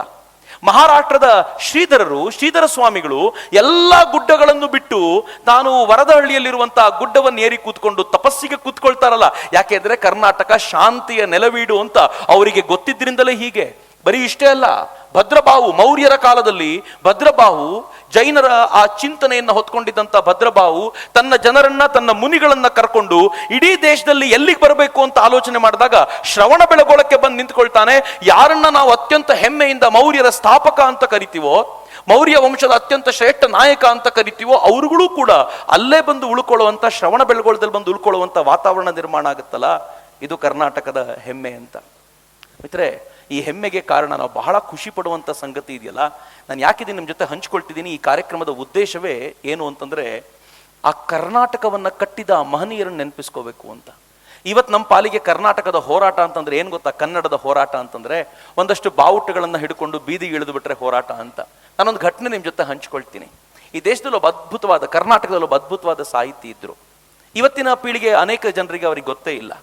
ಹೇಗೆ ಈ ಕರ್ನಾಟಕವನ್ನು ಕಟ್ಟಿ ಬೆಳೆಸೋದ್ರಲ್ಲಿ ಅವ್ರದ್ದೆಲ್ಲ ಪಾತ್ರ ಇದೆ ಅಂತ ಹೇಳಬೇಕು ಅಂತ ಅನ್ಸತ್ತ ಕಾರಣಕ್ಕೋಸ್ಕರ ಇದನ್ನ ನಿಮ್ಮ ಮುಂದೆ ಹಂಚಿಕೊಳ್ಳೋದು. ಆ ವ್ಯಕ್ತಿಯ ಹೆಸರು ಗಳಗನಾಥರು ಅಂತ. ಗಳಗನಾಥರು ಅನೇಕ ಪುಸ್ತಕಗಳನ್ನು ಬರೆದು ಹೆಸರುವಾಸಿಯಾಗಿದ್ದಂಥವ್ರು. ಆದರೆ ಅವರ ಜೀವನದಲ್ಲಿ ಯಾವತ್ತೂ ಸಮೃದ್ಧಿಯನ್ನ ಕಾಣಲೇ ಇಲ್ಲ. ಗಳಗನಾಥರು ಒಂದು 25 ವರ್ಷ ಟೀಚರ್ ಆಗಿ ದುಡಿದ ನಂತರ ಅವ್ರು ರಿಸೈನ್ ಮಾಡಿ ಆನಂದ ಮಠ ಅನ್ನುವಂಥ ಒಂದು ಮಠಕ್ಕೆ ಹೋಗಿ ಅಲ್ಲೇ ಉಳ್ಕೊಂಡು ಅಲ್ಲಿನ ಸ್ವಾಮಿಗಳ ಆಶೀರ್ವಾದವನ್ನು ಪಡ್ಕೊಂಡು ಹಾಯಾಗಿದ್ರು ಗಳಗನಾಥರು. ಆದರೆ ಆ ಸಂದರ್ಭದಲ್ಲೇ ಅವರೊಂದು ಪತ್ರಿಕೆಯನ್ನು ಪ್ರಕಟಿಸ್ತಾ ಇದ್ರು, ಸದ್ಬೋಧ ಚಂದ್ರಿಕೆ ಅಂತ. ಆ ಪತ್ರಿಕೆ ಎಷ್ಟು ಖ್ಯಾತಗೊಂಡಿತ್ತು ಅಂತಂದ್ರೆ ವಿದೇಶಗಳಲ್ಲೂ ಕೂಡ ಆವತ್ತಿನ ದಿನಗಳಲ್ಲಿ ಆ ಪತ್ರಿಕೆಯನ್ನು ತರಿಸ್ಕೊಳ್ಳೋಷ್ಟ್ರ ಮಟ್ಟಿಗೆ ಆ ಪತ್ರಿಕೆಯ ಖ್ಯಾತಿ ಬೆಳೆದಿತ್ತು. ಅದರ ಪತ್ರಿಕೆಯನ್ನು ಪ್ರಕಟ ಮಾಡ್ತಾ ಕನ್ನಡದ ಪತ್ರಿಕೆಯನ್ನು ಪ್ರಕಟ ಮಾಡ್ತಾ ಸಾಲ ಜಾಸ್ತಿ ಆಯಿತು. ಈ ಸಾಲವನ್ನು ಒಂದು ಕಡೆ ತೀರಿಸಬೇಕು, ಎರಡನೇ ಕಡೆ ಕನ್ನಡದ ಜನರಿಗೆ ಓದುವ ಹವ್ಯಾಸ ಇಲ್ಲ ಅಂತ ಗೊತ್ತಿದ್ದರಿಂದ ಅವರು ಈ ಪುಸ್ತಕಗಳನ್ನು ಮಾರಾಟ ಮಾಡುವ ಕೆಲಸ ಮಾಡಬೇಕು ಅಂತ ನಿಶ್ಚಯ ಮಾಡ್ಕೊಂಡು ಹೋಗಿದ್ರು. ಒಂದು ಘಟನೆ ಬಹಳ ಚಂದದ ಘಟನೆ. ಬೀಚಿ ಹೇಳ್ತಾರೆ, ಬೀಚಿ ಮತ್ತು ಕಾಳಿಂಗರಾಯರು ಅವರು ಬಳ್ಳಾರಿಯ ಒಂದು ಪುಸ್ತಕದ ಅಂಗಡಿ ಹೊರಗಡೆ ಕೂತಿದ್ರಂತೆ. ಪುಸ್ತಕದ ಅಂಗಡಿ ಹೊರಗಡೆ ಕೂತಿದ್ದಾಗ ರದ್ದಿ ಪುಸ್ತಕದ ಅಂಗಡಿ ಹೊರಗೆ ವಯಸ್ಸಾದವನೊಬ್ಬ ತನ್ನ ಹೆಗಲ ಮೇಲೆ ಒಂದಷ್ಟು ಪುಸ್ತಕಗಳನ್ನು ಹೊತ್ಕೊಂಡು ಬಂದಿದ್ನಂತೆ. ರದ್ದಿ ಅಂಗಡಿಯವನ ಎದುರುಗಡೆ ಕೂತಿದ್ದ ಈ ಇಬ್ಬರಿಗೂ, ಸ್ವಲ್ಪ ತಾರುಣ್ಯದಲ್ಲಿದ್ದ ಇಬ್ಬರಿಗೂ ಆ ವೃದ್ಧ ಕೇಳಿದ್ರಂತೆ, ಕನ್ನಡದ ಪುಸ್ತಕಗಳಿದ್ದಾವ್ರಿ, ನಿಮ್ಮ ಉಪಯೋಗಕ್ಕೆ ಬರ್ತಾವ, ಬೇಕೇನ್ರಿ? ಇವ್ರೇನಾದ್ರೂ ಹೇಳೋಕ್ಕಿಂತ ಮುಂಚೆ ರದ್ದಿ ಅಂಗಡಿಯವನು ಹೇಳಿದ್ನಂತೆ, ಇಲ್ಲೇ ರದ್ದಿಯಲ್ಲಿ ಬೇಕಾದಷ್ಟು ಪುಸ್ತಕಗಳಿವೆ, ನಿಂದು ಬೇರೆ ರದ್ದಿ ತಗೊಂಬಂದ್ಯಾ, ಹೋಗಿಲ್ಲಿಂದ ಅಂತ. ಆ ವೃದ್ಧ ಏನೂ ಮಾತಾಡಲಿಲ್ಲ, ತನ್ನ ಪಾಡಿಗೆ ತಾನು ಹೋದ. ಬಳ್ಳಾರಿಯ ಕೆರೆಯ ಏರಿ ಮೇಲೆ ನಡ್ಕೊಂಡು ಹೋದ. ಮಧ್ಯಾಹ್ನದ ಊಟ ಮುಗಿಸಿ ವಿಶ್ರಾಂತಿ ತೆಗೆದುಕೊಂಡ ಕಾಳಿಂಗರಾಯರು ಬೀಚಿಯವರು ಸಂಜೆ ವಾಕಿಂಗ್ ಮಾಡಬೇಕು ಅಂತ ಕೆರೆ ಏರಿ ಮೇಲೆ ನಡ್ಕೊಂಡು ಹೋಗ್ತಾ ಇರಬೇಕಾದ್ರೆ ಆ ವೃದ್ಧ ಆ ಕೆರೆಯಲ್ಲಿ ಸ್ನಾನ ಮಾಡೋದನ್ನು ನೋಡ್ತಿದ್ದಾರೆ. ಅವರು ತನ್ನ ಬ್ಯಾಗನ್ನ ಒಂದು ಕಲ್ಲಿನ ಬೆಂಚಿನ ಮೇಲೆ ಇಟ್ಟಿದ್ದಾನೆ. ಸ್ನಾನ ಮುಗಿಸಿ ಎದ್ದು ಬಂದು ಅಲ್ಲಿನ ಮೆಟ್ಟಲ ಮೇಲೆ ಕೂತ್ಕೊಂಡು ಸಂಧ್ಯಾ ವಂದನೆ ಮಾಡ್ತಾ ಕೂತ. ಬೀಚಿಯವರಿಗೆ ಬಹಳ ವಿಶೇಷ ಅನ್ನಿಸ್ತು. ಈ ವಿಷಯ ಸಾಮಾನ್ಯವಾಗಿರ್ಲಿಕ್ಕಿಲ್ಲ, ಏನೋ ವಿಶೇಷ ಇರಬೇಕು ಅಂತ ಬೀಚಿಯವರು ಏನು ಮಾಡಿದ್ರು, ಆತ ಸಂಧ್ಯಾ ವಂದನೆ ಮುಗಿಸೋದನ್ನು ಕಾದ್ರು. ಸಂಧ್ಯಾ ವಂದನೆ ಮುಗಿಸಿ ಬಂದವನೇ ಏನು ಮಾಡ್ದ, ಈ ವ್ಯಕ್ತಿ ಏನು ಮಾಡಿದ್ರು, ಆ ಗಂಟನ್ನ ಬಿಚ್ಚಿ ಅದರಲ್ಲಿರೋ ಪುಸ್ತಕಗಳನ್ನ ಲೆಕ್ಕ ಹಾಕ್ಲಿಕ್ಕೆ ಶುರು ಮಾಡಿದ್ರು. ಎಷ್ಟು ಸೇಲ್ ಆಯ್ತು, ಎಷ್ಟು ದುಡ್ಡು ಬಂತು ಎಲ್ಲ ಲೆಕ್ಕ ಹಾಕ್ತಿದ್ರೆ ಬೀಚಿ ಹತ್ರ ಹೋಗಿ ನೋಡ್ತಾರೆ, ಯಾವುದು ರದ್ದಿ ಪುಸ್ತಕಗಳಲ್ಲ, ಕುವೆಂಪು ಅವರ ಸಾಹಿತ್ಯ, ಬೇಂದ್ರೆಯವರ ಸಾಹಿತ್ಯ, ಅತ್ಯಂತ ಶ್ರೇಷ್ಠ ಸಾಹಿತ್ಯಗಳೆಲ್ಲ ಅದರಲ್ಲಿವೆ, ಅದರಲ್ಲಿ ಗಳಗನಾಥರ ಪುಸ್ತಕಗಳು ಇವೆ. ಇವೆಲ್ಲವನ್ನು ನೋಡಿ ಗಾಬರಿ ಆಗಿರುವಂತ ಬೀಚಿ ಅತ್ಯಂತ ಆಶ್ಚರ್ಯದಿಂದ ನೀವು ಯಾರು ಅಂತ ಕೇಳಿದ್ರು. ಅವ್ರು ಉತ್ತರ ಕೊಡ್ಲಿಲ್ಲ, ಬದಲಿಗೆ ಹೇಳಿದ್ರು, ಪುಸ್ತಕ ಬೇಕೇನ್ರಿ, ಉಪಯೋಗಕ್ಕೆ ಬರ್ತಾವೆ. ಬೀಚಿ ಅವರು ಪುಸ್ತಕ ತಗೋತೀವ್ರಿ, ಮೊದಲು ನೀವು ಯಾರು ಅಂತ ಹೇಳಿ ಅಂತಂದ್ರೆ ಇವ್ರ ಪುಸ್ತಕ ಬೇಡವೇನೋ ಅಂತ ಹೇಳಿ ಗಂಟು ಕಟ್ಟಿ ಹೊತ್ಕೊಂಡು ಹೋಗೋಕ್ಕಿಂತ ಮುಂಚೆ ನನ್ನನ್ನ ಪಂಡಿತ್ ಗಳಗನಾಥ ಅಂತ ಎಲ್ಲರೂ ಕರೀತಾರ್ರಿ ಅಂತ ಬೀಚಿಯವ್ರ ಎದುರುಗಡೆ ಕೈ ಮುಗಿದು ನಿಂತ್ಕೊಂಡು ಹೊಟ್ಬಿಟ್ರಂತೆ. ಬೀಚಿ ಈ ಘಟನೆ ಹೇಳುವಾಗ ಏನು ಹೇಳ್ತಾರೆ ಗೊತ್ತಾ, ಒಂದು ಕ್ಷಣ ಏನು ಮಾಡಬೇಕು ಅಂತ ಗೊತ್ತಾಗ್ಲಿಲ್ಲ ನನಗೆ, ಕಣ್ಣಲ್ಲಿ ನೀರು ಬರೋದಷ್ಟೇ ಬಾಕಿ. ನಾನು ಮತ್ತು ಕಾಳಿಂಗರಾಯರು ಸಾಷ್ಟಾಂಗ ನಮಸ್ಕಾರ ಮಾಡಿ ಕನ್ನಡದ ಸಾಹಿತ್ಯವನ್ನು ಮನೆ ಮನೆಗೆ ತಲುಪಿಸಬೇಕು ಅನ್ನುವಂಥ ಸಂಕಲ್ಪ ಮಾಡಿದ್ದೀರಲ್ಲ, ನೀವು ಸಾಮಾನ್ಯವಾದ ವ್ಯಕ್ತಿಗಳಲ್ಲ ಅಂತ. ಅಷ್ಟೇ ಅಲ್ಲ, ಬೀಚಿಯವರು ಚಿಂತಾಮಣಿಯ ಒಂದು ಕಾರ್ಯಕ್ರಮಕ್ಕೆ ಹೋಗಿದ್ದಾಗ ಅಲ್ಲಿನ ಕಾರ್ಯಕ್ರಮದವರು ಹೇಳ್ತಾರೆ, ಬೀಚಿಯವರು ಅನಾರೋಗ್ಯದ ನಡುವೆಯೂ ಬಂದಿದ್ದಾರೆ, ಎಂಥ ಗ್ರೇಟ್ ಬೀಚಿ ಅಂತಂದಾಗ ಬೀಚಿ ಹೇಳಿದ್ರು, ಗ್ರೇಟ್ ನಾನಲ್ಲ ಕಣಪ್ಪ, ಗಳಗನಾಥರಂಥವರು ಈ ನಾಡಿನ ಸಾಹಿತ್ಯವನ್ನು ಮನೆ ಮನೆಗೂ ತಲುಪಿಸ್ಬೇಕು ಅಂತ ಹೆಗಲ ಮೇಲೆ ಹೊತ್ಕೊಂಡು ಹೋಗ್ತಿದ್ರಲ್ಲ, ಅಂಥ ಗಳಗನಾಥರು ನಿಜವಾಗಿಯೂ ಗ್ರೇಟ್ ಅಂತ ಬೀಚಿಯವರು ಹೇಳೋ ಮಾತಿದೆಯಲ್ಲ, ಅದು ಕನ್ನಡವನ್ನು ಕಟ್ಟಿಕೊಟ್ಟಂತ ಪರಿ ಅಂತ. ಈ ನಾಡು ಇಂಥ ಮನಸ್ವಿಗಳಿಂದ ತುಂಬ ಹೋಗಿದೆ. ಆದರೆ ದುರಂತ ಏನು ಗೊತ್ತೇನು, ಎಲ್ರಿಗೂ ಗೊತ್ತಿರಬೇಕಾಗಿರುವಂಥ ಸಂಗತಿ. ಇವತ್ತು ನಾವು ಒಂದು ಕಾರ್ಯಕ್ರಮ ಅಂದಾಗ ಇಷ್ಟೆಲ್ಲ ಖರ್ಚು ಮಾಡ್ತೀವಲ್ಲ, ಅದೇ ಗಳಗನಾಥರು ತೀರಿಕೊಂಡಾಗ, ಪುಸ್ತಕದ ಜೊತೆಗೆ ತೀರಿಕೊಂಡಾಗ, ಎಲ್ಲೋ ಮಾರಾಟ ಮಾಡ್ತಿರುವಾಗ ಅನಾಥವಾಗಿ ಅವ್ರ ಶವ ಬಿದ್ದಿತ್ತು ಅಂತ ಹೇಳ್ತಾರೆ. ಅವ್ರನ್ನ ತಗೊಂಡು ಬಂದು ಇಟ್ಟಾಗ ಅಂತ್ಯ ಸಂಸ್ಕಾರಕ್ಕೆ ದುಡ್ಡಿರ್ಲಿಲ್ವಂತೆ. ಯಾರ್ಯಾರು ಅಂತ್ಯ ಸಂಸ್ಕಾರಕ್ಕೆ ಅಂತ ಬಂದಿದ್ರೋ ಜೊತೆಲಿದ್ದವ್ರು ಕೇಳ್ಕೊಂಡ್ರಂತೆ, ಅವ್ರ ಪುಸ್ತಕದ ರಾಶಿ ಏನಿದೆಯಲ್ಲ, ಒಂದೊಂದು ಪುಸ್ತಕ ತಗೊಂಡು ನೀವು ದುಡ್ಡು ಕೊಟ್ರೆ 10ನೇ ದಿನದ ಅಪರ ಕರ್ಮಕ್ಕೆ ದುಡ್ಡಿರುತ್ತೆ ಅಂತ ಪುಸ್ತಕ ಮಾರಾಟವಾಗಿರುವಂಥ ದುಡ್ಡಿನಲ್ಲಿ ಅವರ ಅಪರ ಕರ್ಮ ನಡೆಸಲಾಯಿತ್ರಿ. ಇದು ಈ ನಾಡಿನಲ್ಲಿ ಆ ವ್ಯಕ್ತಿಗಳ ದುರಂತಮಯವಾದ ಬದುಕು. ಆದರೆ ಯಾವತ್ತೂ ಕೂಡ ಅದನ್ನವರು ಕಣ್ಣೀರಿಡ್ತಾ ಹೇಳ್ಕೊಳ್ಳಿಲ್ಲ, ಬದಲಿಗೆ ಕನ್ನಡದ ಪುಸ್ತಕಗಳನ್ನು ಕೊಂಡುಕೊಳ್ಳಿ ಅಂತ ಹೇಳಿದರು. ಈ ಕನ್ನಡದ ಈ ಭಾಷೆಯನ್ನು ಶ್ರೀಮಂತಗೊಳಿಸಿದರು. ಹಾಗೆ ಶ್ರೀಮಂತಗೊಳಿಸುವ ಪ್ರಯತ್ನವನ್ನು ಮಾಡಿದ ಮತ್ತೊಬ್ಬ ಮೇಧಾವಿ ಯಾರು ಗೊತ್ತೇನು, ಕುವೆಂಪು ಅವರು. ಮೈಸೂರಿಗೂ ಕುವೆಂಪುಗೂ ಅವಿನಾಭಾವವಾದ ನಂಟು. ಕುವೆಂಪು ಮೈಸೂರಿನ ಮಹಾರಾಜ ಕಾಲೇಜ್ನಲ್ಲಿ ಓದಬೇಕು ಅಂತ ಬಂದಾಗ ಅವರು MA ಫಿಲಾಸಫಿ ಮಾಡಬೇಕು ಅಂತಿದ್ರಂತೆ. MA ಫಿಲಾಸಫಿ ಮಾಡಬೇಕು ಅಂತ AR ಕೃಷ್ಣಶಾಸ್ತ್ರಿಗಳ ಹತ್ರ, ಮತ್ತೊಬ್ಬ ಉದ್ದಾಮ ಸಾಹಿತಿ, ಅವ್ರ ಹತ್ರ ಹೋಗಿ MA ಫಿಲಾಸಫಿ ಅಂತಂದಾಗ AR ಕೃಷ್ಣಶಾಸ್ತ್ರಿಗಳು ಕರೆದು ಹೇಳಿದ್ರಂತೆ, ನೀನು ಇಂಗ್ಲಿಷ್ ಗೀತೆಗಳನ್ನ ಕನ್ನಡಕ್ಕೆಲ್ಲ ಅನುವಾದ ಮಾಡಿದ್ಯಾ, ಇಂಗ್ಲಿಷ್ನಲ್ಲಿ ಒಳ್ಳೊಳ್ಳೆ ಪದ್ಯಗಳನ್ನೆಲ್ಲ ಬರೀತೀಯ, ಯಾಕೆ ಫಿಲಾಸಫಿ ಮಾಡ್ತೀಯಾ? ಫಿಲಾಸಫಿ ಯಾರು ಬೇಕಿದ್ರು ಮಾಡ್ತಾರೆ, ನೀನು MA ಕನ್ನಡ ಮಾಡಬೇಕು ಅಂತ. ಕುವೆಂಪು ಅವ್ರಿಗೆ ತಲೆ ಕೆಟ್ಟೋಗಿದೆ, MA ಕನ್ನಡ ಮಾಡದ, ಯಾರಾದರೂ ಇದನ್ನು ಓದ್ತಾರ? ಏನ್ ಮಾಡೋದು, ಯಾರು ಕೃಷ್ಣಶಾಸ್ತ್ರಿಗಳು ಹೇಳಿದ್ಮೇಲೆ ಇಲ್ಲ ಅಂತ ಹೇಳಲಿಕ್ಕಾಗಲ್ಲ ಅಂತ ಹೇಳಿ ಒಂದಿನ ಸಮಯ ಕೊಡಿ ಅಂತ ಎದ್ ಬಂದ್ರು. ತಮ್ಮ ಮಿತ್ರರ ಜೊತೆ ಎಲ್ಲ ಮಾತಾಡಿದ್ರು. ಇನ್ನು ಮೇಷ್ಟ್ ಹೇಳಿದ್ಮೇಲೆ ಬೇಡ ಅಂತ ಹೇಳಬಾರ್ದು ಅಂತ ಕನ್ನಡವನ್ನ ಆರಿಸಿಕೊಂಡ್ರು. ಅಕಸ್ಮಾತ್ ಅವತ್ತು ಮಹಾರಾಜ ಕಾಲೇಜ್ನವರು ಕನ್ನಡವನ್ನ ಆರಿಸಿಕೊಳ್ಳದೆ ಹೋಗಿದ್ದಿದ್ರೆ ಇವತ್ತು ಜೈ ಭಾರತ ಜನನೀಯ ತನುಜಾತೆ ಇರ್ತಿರ್ಲಿಲ್ಲ.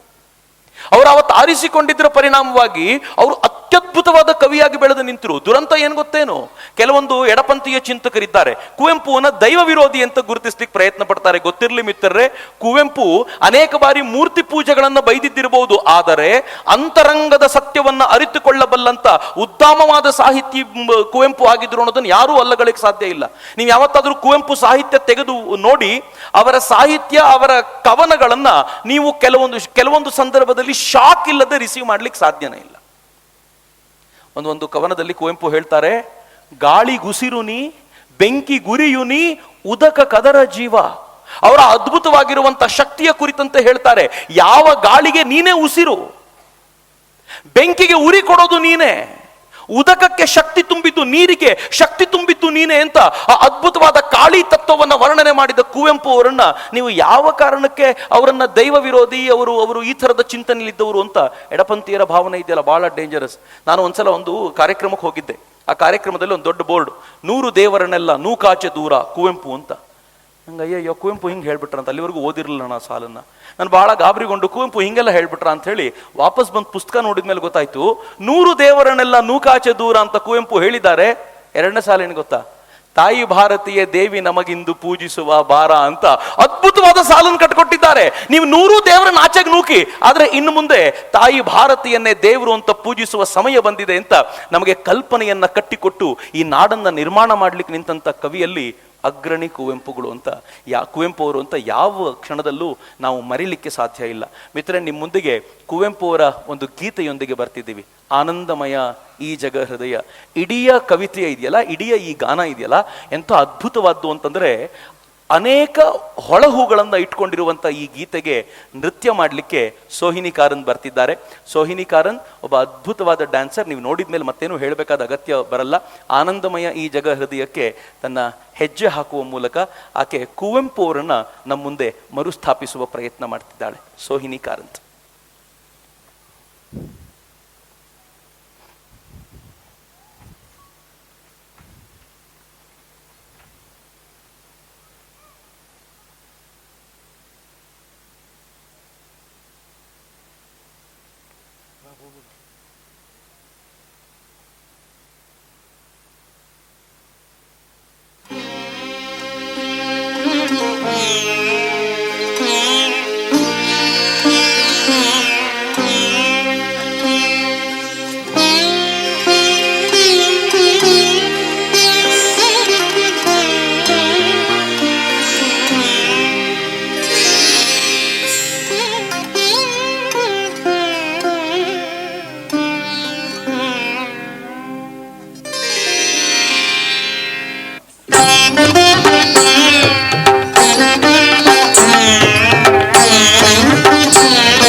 ಆನಂದಮಯಾಯಿ ಜಗಹೃದಯ ಏತಕ್ಕೆ ಭಯ ಮಾಡೋ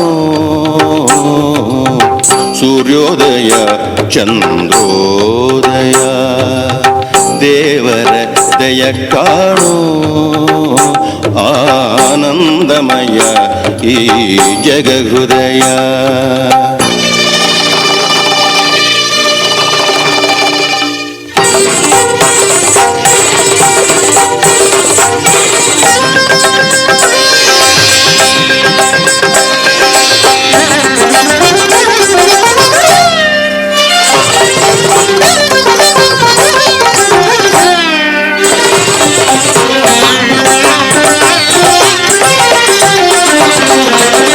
ಬಿಸಿಲಿದು ಬರಿ ಬಿಸಿಲಲ್ಲವೋ ಸೂರ್ಯನ ಕೃಪೆ ಕಾಣೋ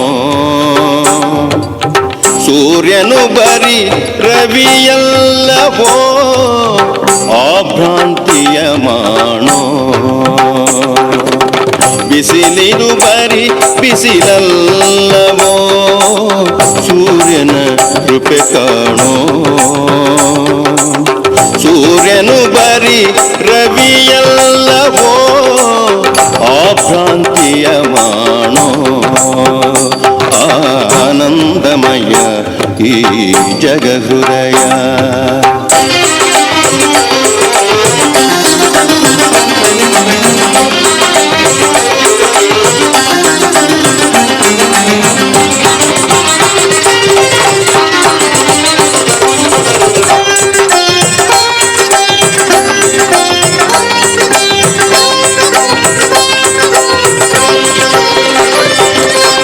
ರವಿವದನವೇ ಶಿವ ಸದನವೋ ಬರಿ ಕಣ್ಣದು ಮಣ್ಣೋ ಶಿವನಿಲ್ಲದೆ ಸೌಂದರ್ಯವೇ ಶವಮುಖದ ಕಣ್ಣೋ ರವಿವದನವೇ ಶಿವ ಸದನವೋ ಬರಿ ಕಣ್ಣದು ಮಣ್ಣೋ ಶಿವನಿಲ್ಲದೆ ಸೌಂದರ್ಯವೇ ಶವಮುಖದ ಕಣ್ಣೋ ಆನಂದಮಯ ಈ ಜಗಹೃದಯ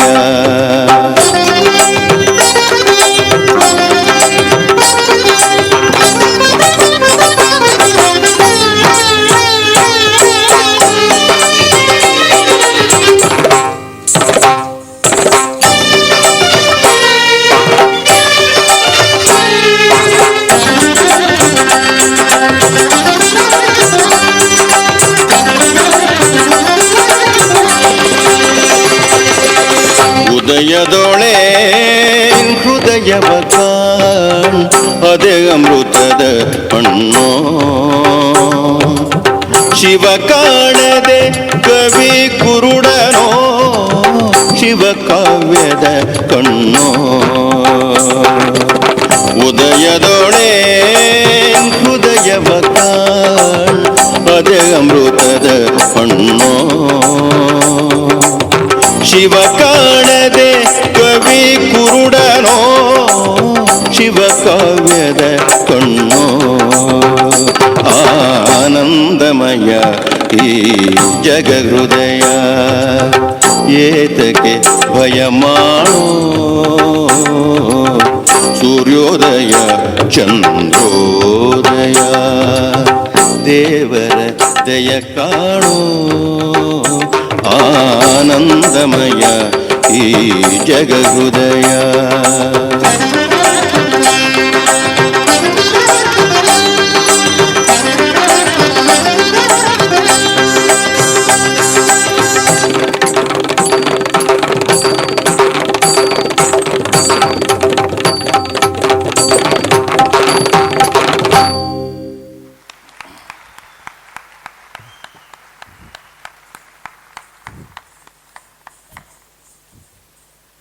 ಮಿತ್ರರೇ, ನಾನು ಗಳಗನಾಥರ ಬಗ್ಗೆ ಮಾತನಾಡುವಾಗ ಮನಸ್ಸೊಳಗೆ ಇನ್ನೊಬ್ಬ ಕವಿ ಕೊರಿತಾ ಇದ್ರು.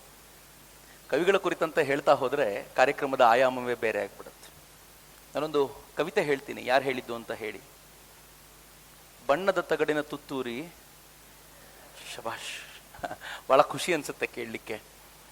ನಾಯಿ ಮರಿ ತಿಂಡಿ ಬೇಕೆ, ತಿಂಡಿ ಬೇಕು, ಎಲ್ಲ ಅವರೇ ಬರೆದಿದ್ದು. ಬರೆದಿದ್ದು ಎಷ್ಟನೇ ವಯಸ್ಸಿನಲ್ಲಿ ಗೊತ್ತಾ? 16ನೇ ವಯಸ್ಸಿನಲ್ಲಿ. ಅವರಿನ್ನು ಹೈಸ್ಕೂಲಲ್ಲಿರುವಾಗ ಮಕ್ಕಳಿಗೆ ಆಗುವಂಥ ಈ ಸಾಹಿತ್ಯವನ್ನು ಬರೆದು ಹೆಚ್ಚು ಕಡಿಮೆ ಖ್ಯಾತರಾಗಿದ್ದರು. ಆದರೆ ತುಂಬ ಖ್ಯಾತರಾಗಿ ಬೆಳೆದ್ರಲ್ಲ. ಆಗೊಮ್ಮೆ ಬೆಂಗಳೂರಿನ ಮಲ್ಲೇಶ್ವರಂನ 17ನೇ ಕ್ಲಾಸಲ್ಲಿ GP ರಾಜರತ್ನಂ ನಡ್ಕೊಂಡು ಹೋಗ್ತಿರುವಾಗ ಯಾರೋ ಒಬ್ಬರು, ಅಲ್ಲಿ ನೋಡೋ ನಾಯಿ ಮರಿ ರಾಜರತ್ನಂ ಇವರೇ ಅಂದ್ರಂತ. ತಕ್ಷಣ ರಾಜರತ್ನಮ್ಮು ಸರಕ್ಕಂತ ತಿರುಗಿದ್ರು. ಯಾರು ಈ ಥರ ಉದ್ದಟತನ ತೋರ್ತಾ ಇರೋದು ಅಂತ ನೋಡಿದರೆ ಇಬ್ರು ಪುಟ್ಟ ಮಕ್ಕಳು ಸ್ಕೂಲ್ನಲ್ಲಿ ಮೇಷ್ ಹೇಳ್ಕೊಟ್ಬಿಟ್ಟಿದ್ದಾರೆ, ನಾಯಿ ಮರಿ ತಿಂಡಿ ಬೇಕೆ, ಅದು ರಾಜರತ್ನಂ ಬರೆದಿರೋದು ಅಂತ. ಅವ್ರ ಅಮ್ಮನೋ ಅಪ್ಪನೋ ಹೇಳಿರ್ಬೇಕು, ರಾಜರತ್ನಂ ನೋಡಿ ಅಲ್ಲೇ ಅವರಿದಾರಲ್ಲ ಅವರೇ ರಾಜರತ್ನಂ ಅಂತ. ಇವನ್ ತನ್ನ ಫ್ರೆಂಡ್ ಹೇಳಿರೋದು, ನೋಡು ನಾಯಿ ಮರಿ ರಾಜರತ್ನಂ ಅವರೇ ಅಂತ. ಈಗ ರಾಜರತ್ನಂ ಏನು ಮಾಡಬೇಕು? ಆ ಮಕ್ಕಳ ಹತ್ರ ಹೋದ್ರಂತೆ. ಹೋಗಿ ಆ ಮಕ್ಕಳ ಪಕ್ಕದಲ್ಲಿ ಕುಳಿತುಕೊಂಡು, ನೋಡಪ್ಪ, ನಾಯಿ ಮರಿ ರಾಜರತ್ನಂ ಅಂತ ಹೇಳಬಾರ್ದಪ್ಪ, ಬರೀ ರಾಜರತ್ನಂ ಅಂತ ಹೇಳಬೇಕು. ಆ ಹುಡುಗ ಆಯ್ತು ಅಂದ, ಹೆದರ್ಕೊಂಡಿದ್ದ ಮೊದಲೇ, ಆಯ್ತು ಅಂದ. ಈಗ ರಾಜರತ್ನಂ ಕೇಳಿದ್ರು, ಸರಿ ನನ್ನ ಏನಂತ ಕರಿತೀಯ ಹೇಳು? ಬರೀ ರಾಜರತ್ನಂ ಅಂತೀನಿ ಎಂದ ಅವನು. ನೀವ್ ಹೆಂಗ್ ನಕ್ಕಿದಿರಲ್ಲ, ಆ ಪುಣ್ಯಾತ್ಮ ಅಷ್ಟು ದೊಡ್ಡ ಸಾಹಿತ್ಯ ಮಕ್ಕಳ ನಡುವೆ ಕೂತ್ಕೊಂಡು ಕಂಠ ಬಿರಿಯೋ ಥರ ನಕ್ಕು ಆ ಇಬ್ರು ಮಕ್ಕಳಿಗೆ ಮುತ್ತಿಟ್ಟ, ಆಯ್ತಪ್ಪ ಹೆಂಗ್ ಬೇಕಾದ್ರೂ ಕರ್ಕೊಳ್ಳಿ, ನಾಯಿ ಮರಿ ರಾಜರತ್ನಂ ಅಂತ ಒಂದು ಕರಿಬೇಡ್ರಪ್ಪ ಅಂತ ರಾಜರತ್ನಂ ಅವರಲ್ಲಿಂದ ಎದುರು ಹೋದಂತೆ. ಕೇಳಲಿಕ್ಕೆ ಬಹಳ ಚೆನ್ನಾಗಿದ್ಯಲ್ಲ. ಆದ್ರೆ ಬದುಕು ಎಷ್ಟು ಕಷ್ಟ ಇತ್ತು ಗೊತ್ತೇನು ರಾಜರತ್ನಂ ಅವರದ್ದು. ಮಿತ್ರರೆ, ಕನ್ನಡವನ್ನ ಕಟ್ಟುವಾಗ, ಕನ್ನಡದ ಕವಿಗಳ ಕುರಿತಂತೆ ಹೇಳುವಾಗ ಅಥವಾ ಅವ್ರ ಬಗ್ಗೆ ಕೇಳುವಾಗ ನಾನು ಭಾವುಕನಾಗೋದು ಈ ಕಾರಣಕ್ಕೋಸ್ಕರವೇ. ರಾಜರತ್ನಂ ಅವರ ಪತ್ನಿಗೆ ಕ್ಷಯರೋಗ ಇತ್ತು. ಅವ್ರು ಎಷ್ಟು ಬಡತನದಲ್ಲಿದ್ರು ರಾಜರತ್ನಂ ಅಂತಂದ್ರೆ, ಅವರು ಕಾಲೇಜ್ನಲ್ಲಿದ್ದಾಗ ತಾರೆ ಅನ್ನುವಂಥ ಒಂದು ಕವನವನ್ನ ಬರೆದ್ರು. ಆ ಕವನಕ್ಕೆ BMC ಗೋಲ್ಡ್ ಮೆಡಲ್ ಸಿಕ್ತು. ಆ ಗೋಲ್ಡ್ ಮೆಡಲ್ನ ತೆಗೆದುಕೊಂಡು ಆ ಗೋಲ್ಡ್ ಮೆಡಲ್ನ ಮಾರಿಯೇ ಮುಂದಿನ ಒಂದು ಕವನ ಸಂಕಲನ ಪ್ರಕಾಶನ ಮಾಡಿದ್ರು ಅವರು. ಯಾವ ತರ ಬಡತನ ಅವ್ರನ್ನ ಕಾಡ್ತಿತ್ತು ಅಂತಂದ್ರೆ, ಮಾಸ್ತಿ ವೆಂಕಟೇಶ್ ಅಯ್ಯಂಗಾರ್ ಇದ್ದಂತ ಆಫೀಸಿಗೆ ಅವ್ರು ಹೋಗ್ಬಿಟ್ಟು ನನಗೊಂದು ಕೆಲಸ ಕೊಡಿ ಅಂತ ಕೇಳಿದ್ರು. ಸಾರ್ಟರ್ ಕೆಲಸದಲ್ಲಿದ್ರು. ಸಾರ್ಟರ್ ಕೆಲಸ ಅಂದ್ರೆ ಏನ್ ಗೊತ್ತಾ? ಬರುವಂತ ಲೆಟರ್ಸ್ ಗಳನ್ನ ಏನಿದ್ಯೋ ಅದನ್ನ ಸಾರ್ಟ್ ಮಾಡಬೇಕು, ಎಲ್ಲಿಗೆ ಹಾಕ್ಬೇಕು ಅಂತ, ಆ ತರದ ಕೆಲಸದಲ್ಲಿದ್ರು. MA ಪದವಿ ಪಡ್ಕೊಂಡಂತ ವ್ಯಕ್ತಿ. ಒಂದಿನ ಕರೆಸಿ ಮಾಸ್ತಿ ವೆಂಕಟೇಶ್ ಅಯ್ಯಂಗಾರ್ ಹೇಳಿದ್ರು, ನೋಡು ನೀನ್ ಇಷ್ಟು ಬುದ್ಧಿವಂತ, ಇಷ್ಟೆಲ್ಲ ಕವನಗಳನ್ನು ಬರೆದಿದ್ಯಾ, ನಿನಗೆ ಇಲ್ಲಿ ಕೆಲಸ ಇಲ್ಲ, ನೀನ್ ಇಲ್ಲಿಂದ ಈ ಕೆಲಸದಿಂದ ನಿನ್ನ ಬೇರೆ ತೆಗಿತೀನಿ ಅಂತ. ಹಂಗಂದ ತಕ್ಷಣ ರಾಜರತ್ನಂ ಹೇಳಿದ್ರಂತೆ, ಸರ್ ಏನೋ ಹೊಟ್ಟೆಪಾಡೇನೋ ನಡೀತಾ ಇದೆ, ಕವನ ಬರೆದಿದೆ ತಪ್ಪು ಅನ್ನೋ ತರ ಮಾತಾಡ್ತಿದ್ದೀರಲ್ಲ ನೀವು, ದಯಮಾಡಿ ಈ ಕೆಲಸದಿಂದ ನನ್ನ ತೆಗಿಬೇಡಿ ಅಂತ ಕೇಳಿದಾಗ ಮಾಸ್ತಿ ಹೇಳಿದ್ರಂತೆ, ಕೆಲಸದಿಂದ ತೆಗಿಯಲ್ಲ ಕಣಯ್ಯ, ನಿಂಗೆ ತಿಂಗಳಿಗೆ 25 ರೂಪಾಯಿ ಬರುತ್ತಾನೆ, ಆ ತಿಂಗಳ 25 ರೂಪಾಯಿ ನಾನೇ ಕೊಡ್ತೀನಿ, ಇನ್ಮೇಲೆ ಇಲ್ಲಿ ಕೆಲ್ಸಕ್ಕೆ ಬರಬೇಡ, ನಿಂಗೆ ಏನ್ ಬರಿಬೇಕು ಕನ್ನಡದಲ್ಲಿ ಅನ್ಸುತ್ತೋ ಅದನ್ನ ಬರೆದು ನನಗೆ ಕಳಿಸು, ನನಗೆ ಅಷ್ಟೇ ನೀನು ಮಾಡಿದ್ರೆ ಸಾಕು ಅಂತ ಮಾಸ್ತಿಯವ್ರು ಕೇಳಿದ್ರಲ್ಲ. ಅಪುಣ್ಯಾತ್ಮ ಎಷ್ಟು ದೊಡ್ಡವ್ರು ಇರಬೇಕು ಅಂತ ನಾನು ಯಾವಾಗ್ಲೂ ಅನ್ಕೊಳ್ತೀನಿ. ಆದ್ರೆ ಬಡತನ ಯಾವ ತರ ಕಾಡ್ತಿತ್ತು ಇವರಿಗೆ ಅಂತಂದ್ರೆ, ಒಮ್ಮೆ ಇವರು ತನ್ನ ಹೆಂಡತಿಗೆ ಹುಷಾರಿಲ್ಲ, ಕ್ಷಯರೋಗ, ಆ ಕಡೆ ತಂದೆಗೆ ಹುಷಾರಿಲ್ಲ, ಇಬ್ಬರಿಗೂ ಅವ್ರಿಗೆ ಕೊಡಬೇಕಾದನ್ನು ಕೊಡಬೇಕು, ತಾನು ಕಾಲೇಜಿಗೆ ಹೋಗ್ಬೇಕು. ಇಷ್ಟೆಲ್ಲ ಒತ್ತಡದ ನಡುವೆ ಅಡುಗೆ ಏನ್ ಮಾಡ್ಕೊಳ್ತಿದ್ರು ಅಂತಂದ್ರೆ, ಒಂದ್ಸಲ GP ರಾಜರತ್ನಂ ಹೇಳ್ತಾರೆ, ಕುಕ್ಕರ್ನಲ್ಲಿ ಅಕ್ಕಿ ಬೇಯಿಸ್ಲಿಕ್ಕೆ ಇಡ್ತಿದೆ, ಅದರಲ್ಲಿ ಒಂದು ಟೊಮೆಟೊ, ಒಂದು ಮೆಣಸಿನಕಾಯಿ, ಅದನ್ನ ಹಾಕಿ ಎಲ್ಲ ಬೆಂದ ಮೇಲೆ ಕಿವುಚ್ಬಿಟ್ಟು ಉಪ್ಪು ಹಾಕೊಂಡು ತಿಂದ್ರೆ ನನ್ನ ಊಟ ಮುಗೀತಿತ್ತು. ಇದು ಅವ್ರ ಊಟದ ಪರಿ. ಯಾವ GP ರಾಜರತ್ನಂ ಕುರಿತಂತೆ ಇವತ್ತು ಹೇಳಬೇಕಾದ್ರೆ ವಾ GP ರಾಜರತ್ನಂ ಅಂತ ಹೇಳ್ತೀವಲ್ಲ, ಬದುಕಿದ್ದು ಹೀಗೆ. ಆದ್ರೆ ಹೆಂಡತಿಗೆ ಸಂಜೆ ಊಟ ಕೊಟ್ಟು ಅವಳ ಕೆಲಸ ಮುಗಿದ ನಂತರ GP ರಾಜರತ್ನಂ ನೇರವಾಗಿ ಅಲ್ಲಿಂದ ಆಸ್ಪತ್ರೆಯ ಪಕ್ಕದಲ್ಲಿದ್ದಂತ ಶರಾಬು ಅಂಗಡಿಗೆ ಹೋಗಿ ಕೂತ್ಕೊಳ್ಳೋರಂತೆ. ಪಡಖಾನೆ ಅಂತ ಕರೀತಾರ ಅವ್ರು ಅದನ್ನ. ಈ ಶರಾಬು ಅಂಗಡಿಗೆ ಕುಳಿತಂತ GP ರಾಜರತ್ನಂ ಏನ್ ಮಾಡ್ತಿದಾರಂತೆ ಗೊತ್ತಾ? ವೈಷ್ಣವ ಮತಕ್ಕೆ ಸೇರಿದವರು, ಪರಮ ಬ್ರಾಹ್ಮಣ, ನೋಡಿದವ್ರು ಏನ್ ತಿಳ್ಕೊಳ್ತಾರೋ ಅಂತ ಶಾಲನ್ನೆಲ್ಲ ಸುತ್ತಕೊಂಡು ಮುಖ ಎಲ್ಲ ಮುಚ್ಕೊಂಡು ಹೋಗಿ ಅಲ್ಲಿ ಕೂತಿರ್ತಿದ್ರಂತೆ. ಅಲ್ಲಿ ಬರುವಂತ ಕೆಟ್ಟ ವಾಸನೆಯನ್ನು ಸಹಿಸ್ಕೊಂಡು ಕುಡಿತಿದ್ರು, ಚೆನ್ನಾಗಿ ಕುಡಿತಿದ್ರು. ಆದ್ರೆ ಹೆಂಡವನ್ನಲ್ಲ, ಹೆಂಡ ಕುಡುಕರ ಮಾತುಗಳನ್ನು ಕುಡಿತಿದ್ರಂತೆ. ಅವ್ರು ಹೆಂಗ್ ಮಾತಾಡ್ತಾರೆ, ಅವ್ರ ಭಾವನೆಗಳು ಏನಿರ್ತವೆ, ಅವ್ರ ವ್ಯಕ್ತಿತ್ವ ಏನಿರುತ್ತೆ, ಇದೆಲ್ಲವನ್ನು ಅರ್ಥೈಸಿಕೊಂಡಂತ ಅವರು ಒಬ್ಬ ರತ್ನನನ್ನು ಹುಟ್ಟಿಸಿದ್ರು. ಅವನೇ ಎಂಡು ಕುಡುಕ ರತ್ನ. ಆ ಎಂಡು ಕುಡುಕ ರತ್ನನ ಬಾಯಲ್ಲಿ ಏನೇನು ಹೇಳಿಸಿದ್ರು ಗೊತ್ತಾ? ಹೇಳ್ಬೇಕಾದ್ರೆ ರೋಮಾಂಚನ ಅನ್ಸತ್ರಿ. ಬ್ರಹ್ಮ ನಿಂಗೆ ಜೋಡಿಸ್ತೀನಿ ಎಂಡ ಮುಟ್ಟಿದ ಕೈನ, ಭೂಮಿ ಉದುಕು ಭೋಗಿಸ್ತೀನಿ ಎಂಡ ತುಂಬಿಕೊಂಡು ಮೈನಾ ಅಂತ ಅವ್ರು ಹಾಡ್ತಿದ್ದ ಹಾಡುಗಳಿದ್ವಲ್ಲ, ಆ ಗೀತೆಗಳು ಏನ್ ಗೇಯ ಗೀತೆಗಳು. ಒಂದ್ ಹಂತಲ್ಲಂತೂ ಹೇಳ್ತಾರವರು, ಒಬ್ಬ ಎಂಡು ಕುಡುಕ ರತ್ನ ಹೇಳ್ತಾನೆ, ನರಕಕ್ಕಿಳಿಸಿ ನಾಲ್ಗೆ ಸೀಳಿಸಿ ಬಾಯಿ ಹೊಲಸಾಕಿದ್ರುನುವೆ ಮೂಗ್ನಲ್ಲಿ ಕನ್ನಡ ಪದವಾಡ್ತೀನಿ, ನನ್ನ ಮನಸ್ಸನ್ನು ನೀ ಕಾಣೆ ಅಂತ ಎಂಡು ಕುಡುಕ ರತ್ನನ ಹತ್ರ ಹೇಳಿಸಿದ್ರಲ್ಲ. ಇದ್ರೆ ಕರ್ನಾಟಕದ ಪರಂಪರೆ ಇಷ್ಟು ಅದ್ಭುತವಾಗಿರುವಂಥದ್ದು. ಈ ಪರಂಪರೆಯ ಕುರಿತಂತೆ ಮಾತನಾಡ್ತಲೇ ನಾನು ನಿಮ್ಗೆ ಹೇಳಬೇಕು, ವಚನ ಸಾಹಿತ್ಯದ ಕುರಿತಂತೆ ಮಾತಾಡಿದ್ವಲ್ಲ, ಅದಕ್ಕೆ ಸಂವಾದಿಯಾಗಿ ನಿಲ್ಲಬಲ್ಲಂತ ಮತ್ತೊಂದು ಪರಂಪರೆ ಕರ್ನಾಟಕದಲ್ಲಿ ಹುಟ್ಟುಕೊಳ್ತು, ಮುಂದೆ ಇಡೀ ದೇಶಕ್ಕೆ ಹಬ್ಬಿಕೊಳ್ತು. ಅದು ದಾಸ ಪರಂಪರೆ ಕೂಡ ಹೌದು ಅಂತ. ಬಹುಶಃ ಇಡೀ ದೇಶಕ್ಕೆ ಕರ್ನಾಟಕ ಎಲ್ಲವನ್ನೂ ಮೊದಲು ಕೊಟ್ಟಿದ್ದು. ನಾನು ಆರಂಭದಲ್ಲೇ ಹೇಳಿದೆ, ಝಾನ್ಸಿ ರಾಣಿ ಲಕ್ಷ್ಮೀಬಾಯಿಗಿಂತ ಮುಂಚೆ ಕಿತ್ತೂರು ಚೆನ್ನಮ್ಮ ಇದ್ಲು. ಮೀರಾಬಾಯಿ ಅಂತ ಇಡೀ ದೇಶ ಮಾತನಾಡುವಾಗ ಆಕೆಗಿಂತ ಶತಶತಮಾನಗಳ ಮುಂಚೆಯೇ ಅಕ್ಕ ಮಹಾದೇವಿ ಇಲ್ಲಿ ಓಡಾಡ್ತಿದ್ಲು ಅಂತ. ನೀವು ಇಡೀ ದೇಶ ಜಾತಿ ಮತ ಪಂಥಗಳ ಕುರಿತಂತೆ ಕಿತ್ತಾಡ್ತಿರುತ್ತೆ ಅಂತ ಹೇಳಬೇಕಾದ್ರೆ ಅದಕ್ಕಿಂತ 10 ಶತಮಾನಗಳ ಮುಂಚೆ ಇಲ್ಲಿ ಬಸವಣ್ಣ ಓಡಾಡಿ ಅದರ ವಿರುದ್ಧ ಹೋರಾಡುವಂತ ಪ್ರಯತ್ನ ಮಾಡಿದ್ರು. ಭಗವಂತನಿಗೆ ನನ್ನನ್ನು ನಾನು ಸಮರ್ಪಿಸಿಕೊಂಡ್ರೆ ಎಲ್ಲವನ್ನೂ ಮರಿಬಹುದು ಅಂತ ಹೇಳುವಂತ ದಾಸ ಪರಂಪರೆಯನ್ನ ಮುಂದೆ ಇಡೀ ದೇಶ ಹೇಳೋಕ್ಕಿಂತ ಮುಂಚೆ ಕರ್ನಾಟಕ ಅದನ್ನ ಜಗತ್ತಿಗೆ ಪರಿಕಲ್ಪನೆಯನ್ನ ಕೊಟ್ಟಿತ್ತಲ್ಲ, ಇದು ಕರ್ನಾಟಕದ ಹೆಮ್ಮೆ ಅಂತ ನಾವೆಲ್ಲರಿಗಿಂತ ಮುಂಚೆ ಊಹಿಸಬಲ್ಲವರಾಗ್ತಿದ್ವಿ ಅಂತ. ಮಿತ್ರ, ಎಷ್ಟು ಚೆನ್ನಾಗಿತ್ತು ಈ ದಾಸ ಪರಂಪರೆ ಅಂತಂದ್ರೆ, ಕನಕದಾಸರ ಕತೆ ಹೇಳಬೇಕು ಅಂತಾನೆ ಇಲ್ಲ. ಆ ಕನಕದಾಸರು ಎಂಥವ್ರು ಅಂತಂದ್ರೆ, ಎಲ್ಲಾದ್ರೂ ದೇವರಿಲ್ಲದ ಯಾರು ನೋಡದ ಕಡೆ ಈ ಬಾಳೆಹಣ್ಣು ತಿನ್ಕೊಂಡ್ ಬಾ ಅಂತಂದ್ರೆ ಯಾರು ನೋಡದ ಜಾಗ ಎಲ್ಲಿದೆ, ದೇವ್ರು ಎಲ್ಲ ಕಡೆ ಇದ್ದಾನೆ ಅಂತ ಹೇಳಿದ ಕನಕನಿಗೆ ದೇವರು ಕಣಕಣದಲ್ಲೂ ಕಾಣಿಸ್ತಾ ಇದ್ರು. ಕನಕ ಅಂದ್ರೆ ನೀವು ಕಣಕಣನು ಅಂತ ಇಟ್ಕೊಂಡ್ರು ಪರವಾಗಿಲ್ಲ, ಅದೇ ಉಡುಪಿಯಲ್ಲಿ ಆತನಿಗೆ ದೇವರನ್ನ ತೋರಿಸೋದಿಲ್ಲ ಅಂತ ಅವ್ರು ಹೇಳಿದಾಗ, ನಿನ್ನ ಹಿಂದೆ ಕಟ್ತೀವಿ ಅಂತಂದಾಗ ಸ್ವತಃ ಭಗವಂತನು ತಿರುಗಿ ನಿಂತಿದ್ದಾನೆ ಅಂತ ಹೇಳಬೇಕಾದಾಗ ಬಹಳ ಹೆಮ್ಮೆ ಆಗುತ್ತೆ ನಮಗೆ. ಯಾಕೆ ಅಂದ್ರೆ ಕನಕನೆಡೆಗೆ ಭಗವಂತನ ಪ್ರೀತಿ ಇತ್ತು. ಯಾಕೆ ಅಂದ್ರೆ ಕನಕ ಜಾತಿ ಮತ್ತು ಪಂಥಗಳನ್ನ ಮೀರಿ ಬೆಳೆದವನು ಅಂತ. ಇದೇ ದಾಸ ಪರಂಪರೆಯ ಅಧ್ವರ್ಯವಾಗಿ ನಿಲ್ಲೋರು ಪುರಂದರದಾಸರು ಕೂಡ. ಹೆಮ್ಮೆ ಪಡಬೇಕು ಇವ್ರ ಬಗ್ಗೆ ಎಲ್ಲ. ಕರ್ನಾಟಕದ ಪರಂಪರೆ ಬಂದಾಗ ಬಸವಣ್ಣನವರನ್ನ ಹೇಗೆ ನೆನಪಿಸ್ಕೊಳ್ತೀವೋ ಹಾಗೆ ಕನಕನನ್ನು ಪುರಂದರನನ್ನು ಕೂಡ ಹೆಮ್ಮೆಯಿಂದ ನೆನಪಿಸ್ಕೊಳ್ಬೇಕಾದಂಥ ವಾತಾವರಣ ನಿರ್ಮಾಣ ಮಾಡಿಕೊಟ್ಟಿದ್ದಾರೆ. ಪುರಂದರದಾಸರನ್ನ ಏನಂತ ಕರೀತಾರೆ ಗೊತ್ತಾ?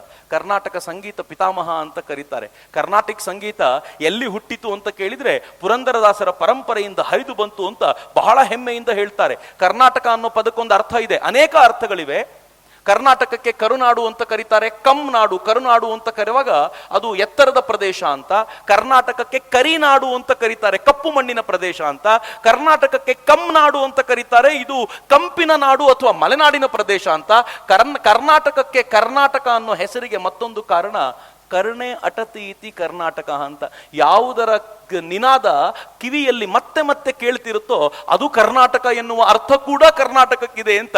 ಹೀಗಾಗಿ ಇದು ಭಾಷೆಯ ದೃಷ್ಟಿಯಿಂದ, ಜನರ ದೃಷ್ಟಿಯಿಂದ, ಇಲ್ಲಿನ ಭೌಗೋಳಿಕ ಚಿಂತನೆಯ ದೃಷ್ಟಿಯಿಂದಲೂ ಕೂಡ ಮೂರು ವಿಭಿನ್ನ ರೀತಿಯಲ್ಲಿ ಅರ್ಥ ಹೊಂದಿರುವಂತ ಬಹುಶಃ ಏಕೈಕ ರಾಜ್ಯ ಕರ್ನಾಟಕ ಇರಬೇಕು ಅಂತ ಈ ಕಾರಣಕ್ಕೂ ಕೂಡ ಹೇಳ್ತಾರೆ. ಸೊ ಬಹಳ ಹೆಮ್ಮೆ ಈ ದೃಷ್ಟಿಯಿಂದ ಇದೆ. ಇಂಥ ಸುಂದರವಾದ ನಾಡಿನಲ್ಲಿ ಅವತ್ತು ಏನು ಪರಂಪರೆಯನ್ನು ಹಾಕ್ಕೊಟ್ರು, ಕರ್ನಾಟಕ ಹೆಂಗ್ ಬೆಳೆಸ್ತು ಗೊತ್ತೇನೋ. ಗವಾಯಿಗಳು ಇದೇ ನಾಡಿನಲ್ಲಿ ಹುಟ್ಟಿದವರು, ಇದೇ ನಾಡಿನಲ್ಲಿ ಪಂಡಿತ್ ಭೀಮಸೇನ್ ಜೋಶಿ ಹುಟ್ಟಿದ್ರು, ಇದೇ ನಾಡಿನಲ್ಲಿ ಮಲ್ಲಿಕಾರ್ಜುನ್ ಮಂಜೂರ್ ತರದವರು, ಇದೇ ನಾಡಿನಲ್ಲಿ ಗಂಗೂಬಾಯಿ ಹಾನಗಲ್ ತರದವರು ಹುಟ್ಟಿದ್ರು. ಇನ್ನು ನಾವು ಮೈಸೂರಿಗೆ ಬರೋದಾದ್ರೆ ವೀಣೆ ಶೇಷಣ್ಣವರು, ಪಿಟೀಲ್ ಚೌಡಯ್ಯನವರು ಇದೇ ಮೈಸೂರಿನವರು ಅನ್ನುವಂಥ ಹೆಮ್ಮೆ ಯಾರಿಗಿಲ್ಲ ಹೇಳಿ? ಈ ತರದ ಪರಂಪರೆಯನ್ನ ಇಡೀ ನಾಡಿಗೆ ಕಟ್ಟಿಕೊಟ್ಟಂತ ಕರ್ನಾಟಕದ ಈ ಅದ್ಭುತ ನೆಲವನ್ನ ಎಷ್ಟು ಬಾರಿ ನಾವು ನತಮಸ್ತಕರಾಗಿ ನಮಿಸಿದ್ರೂ ಕಡಿಮೆಯೇ.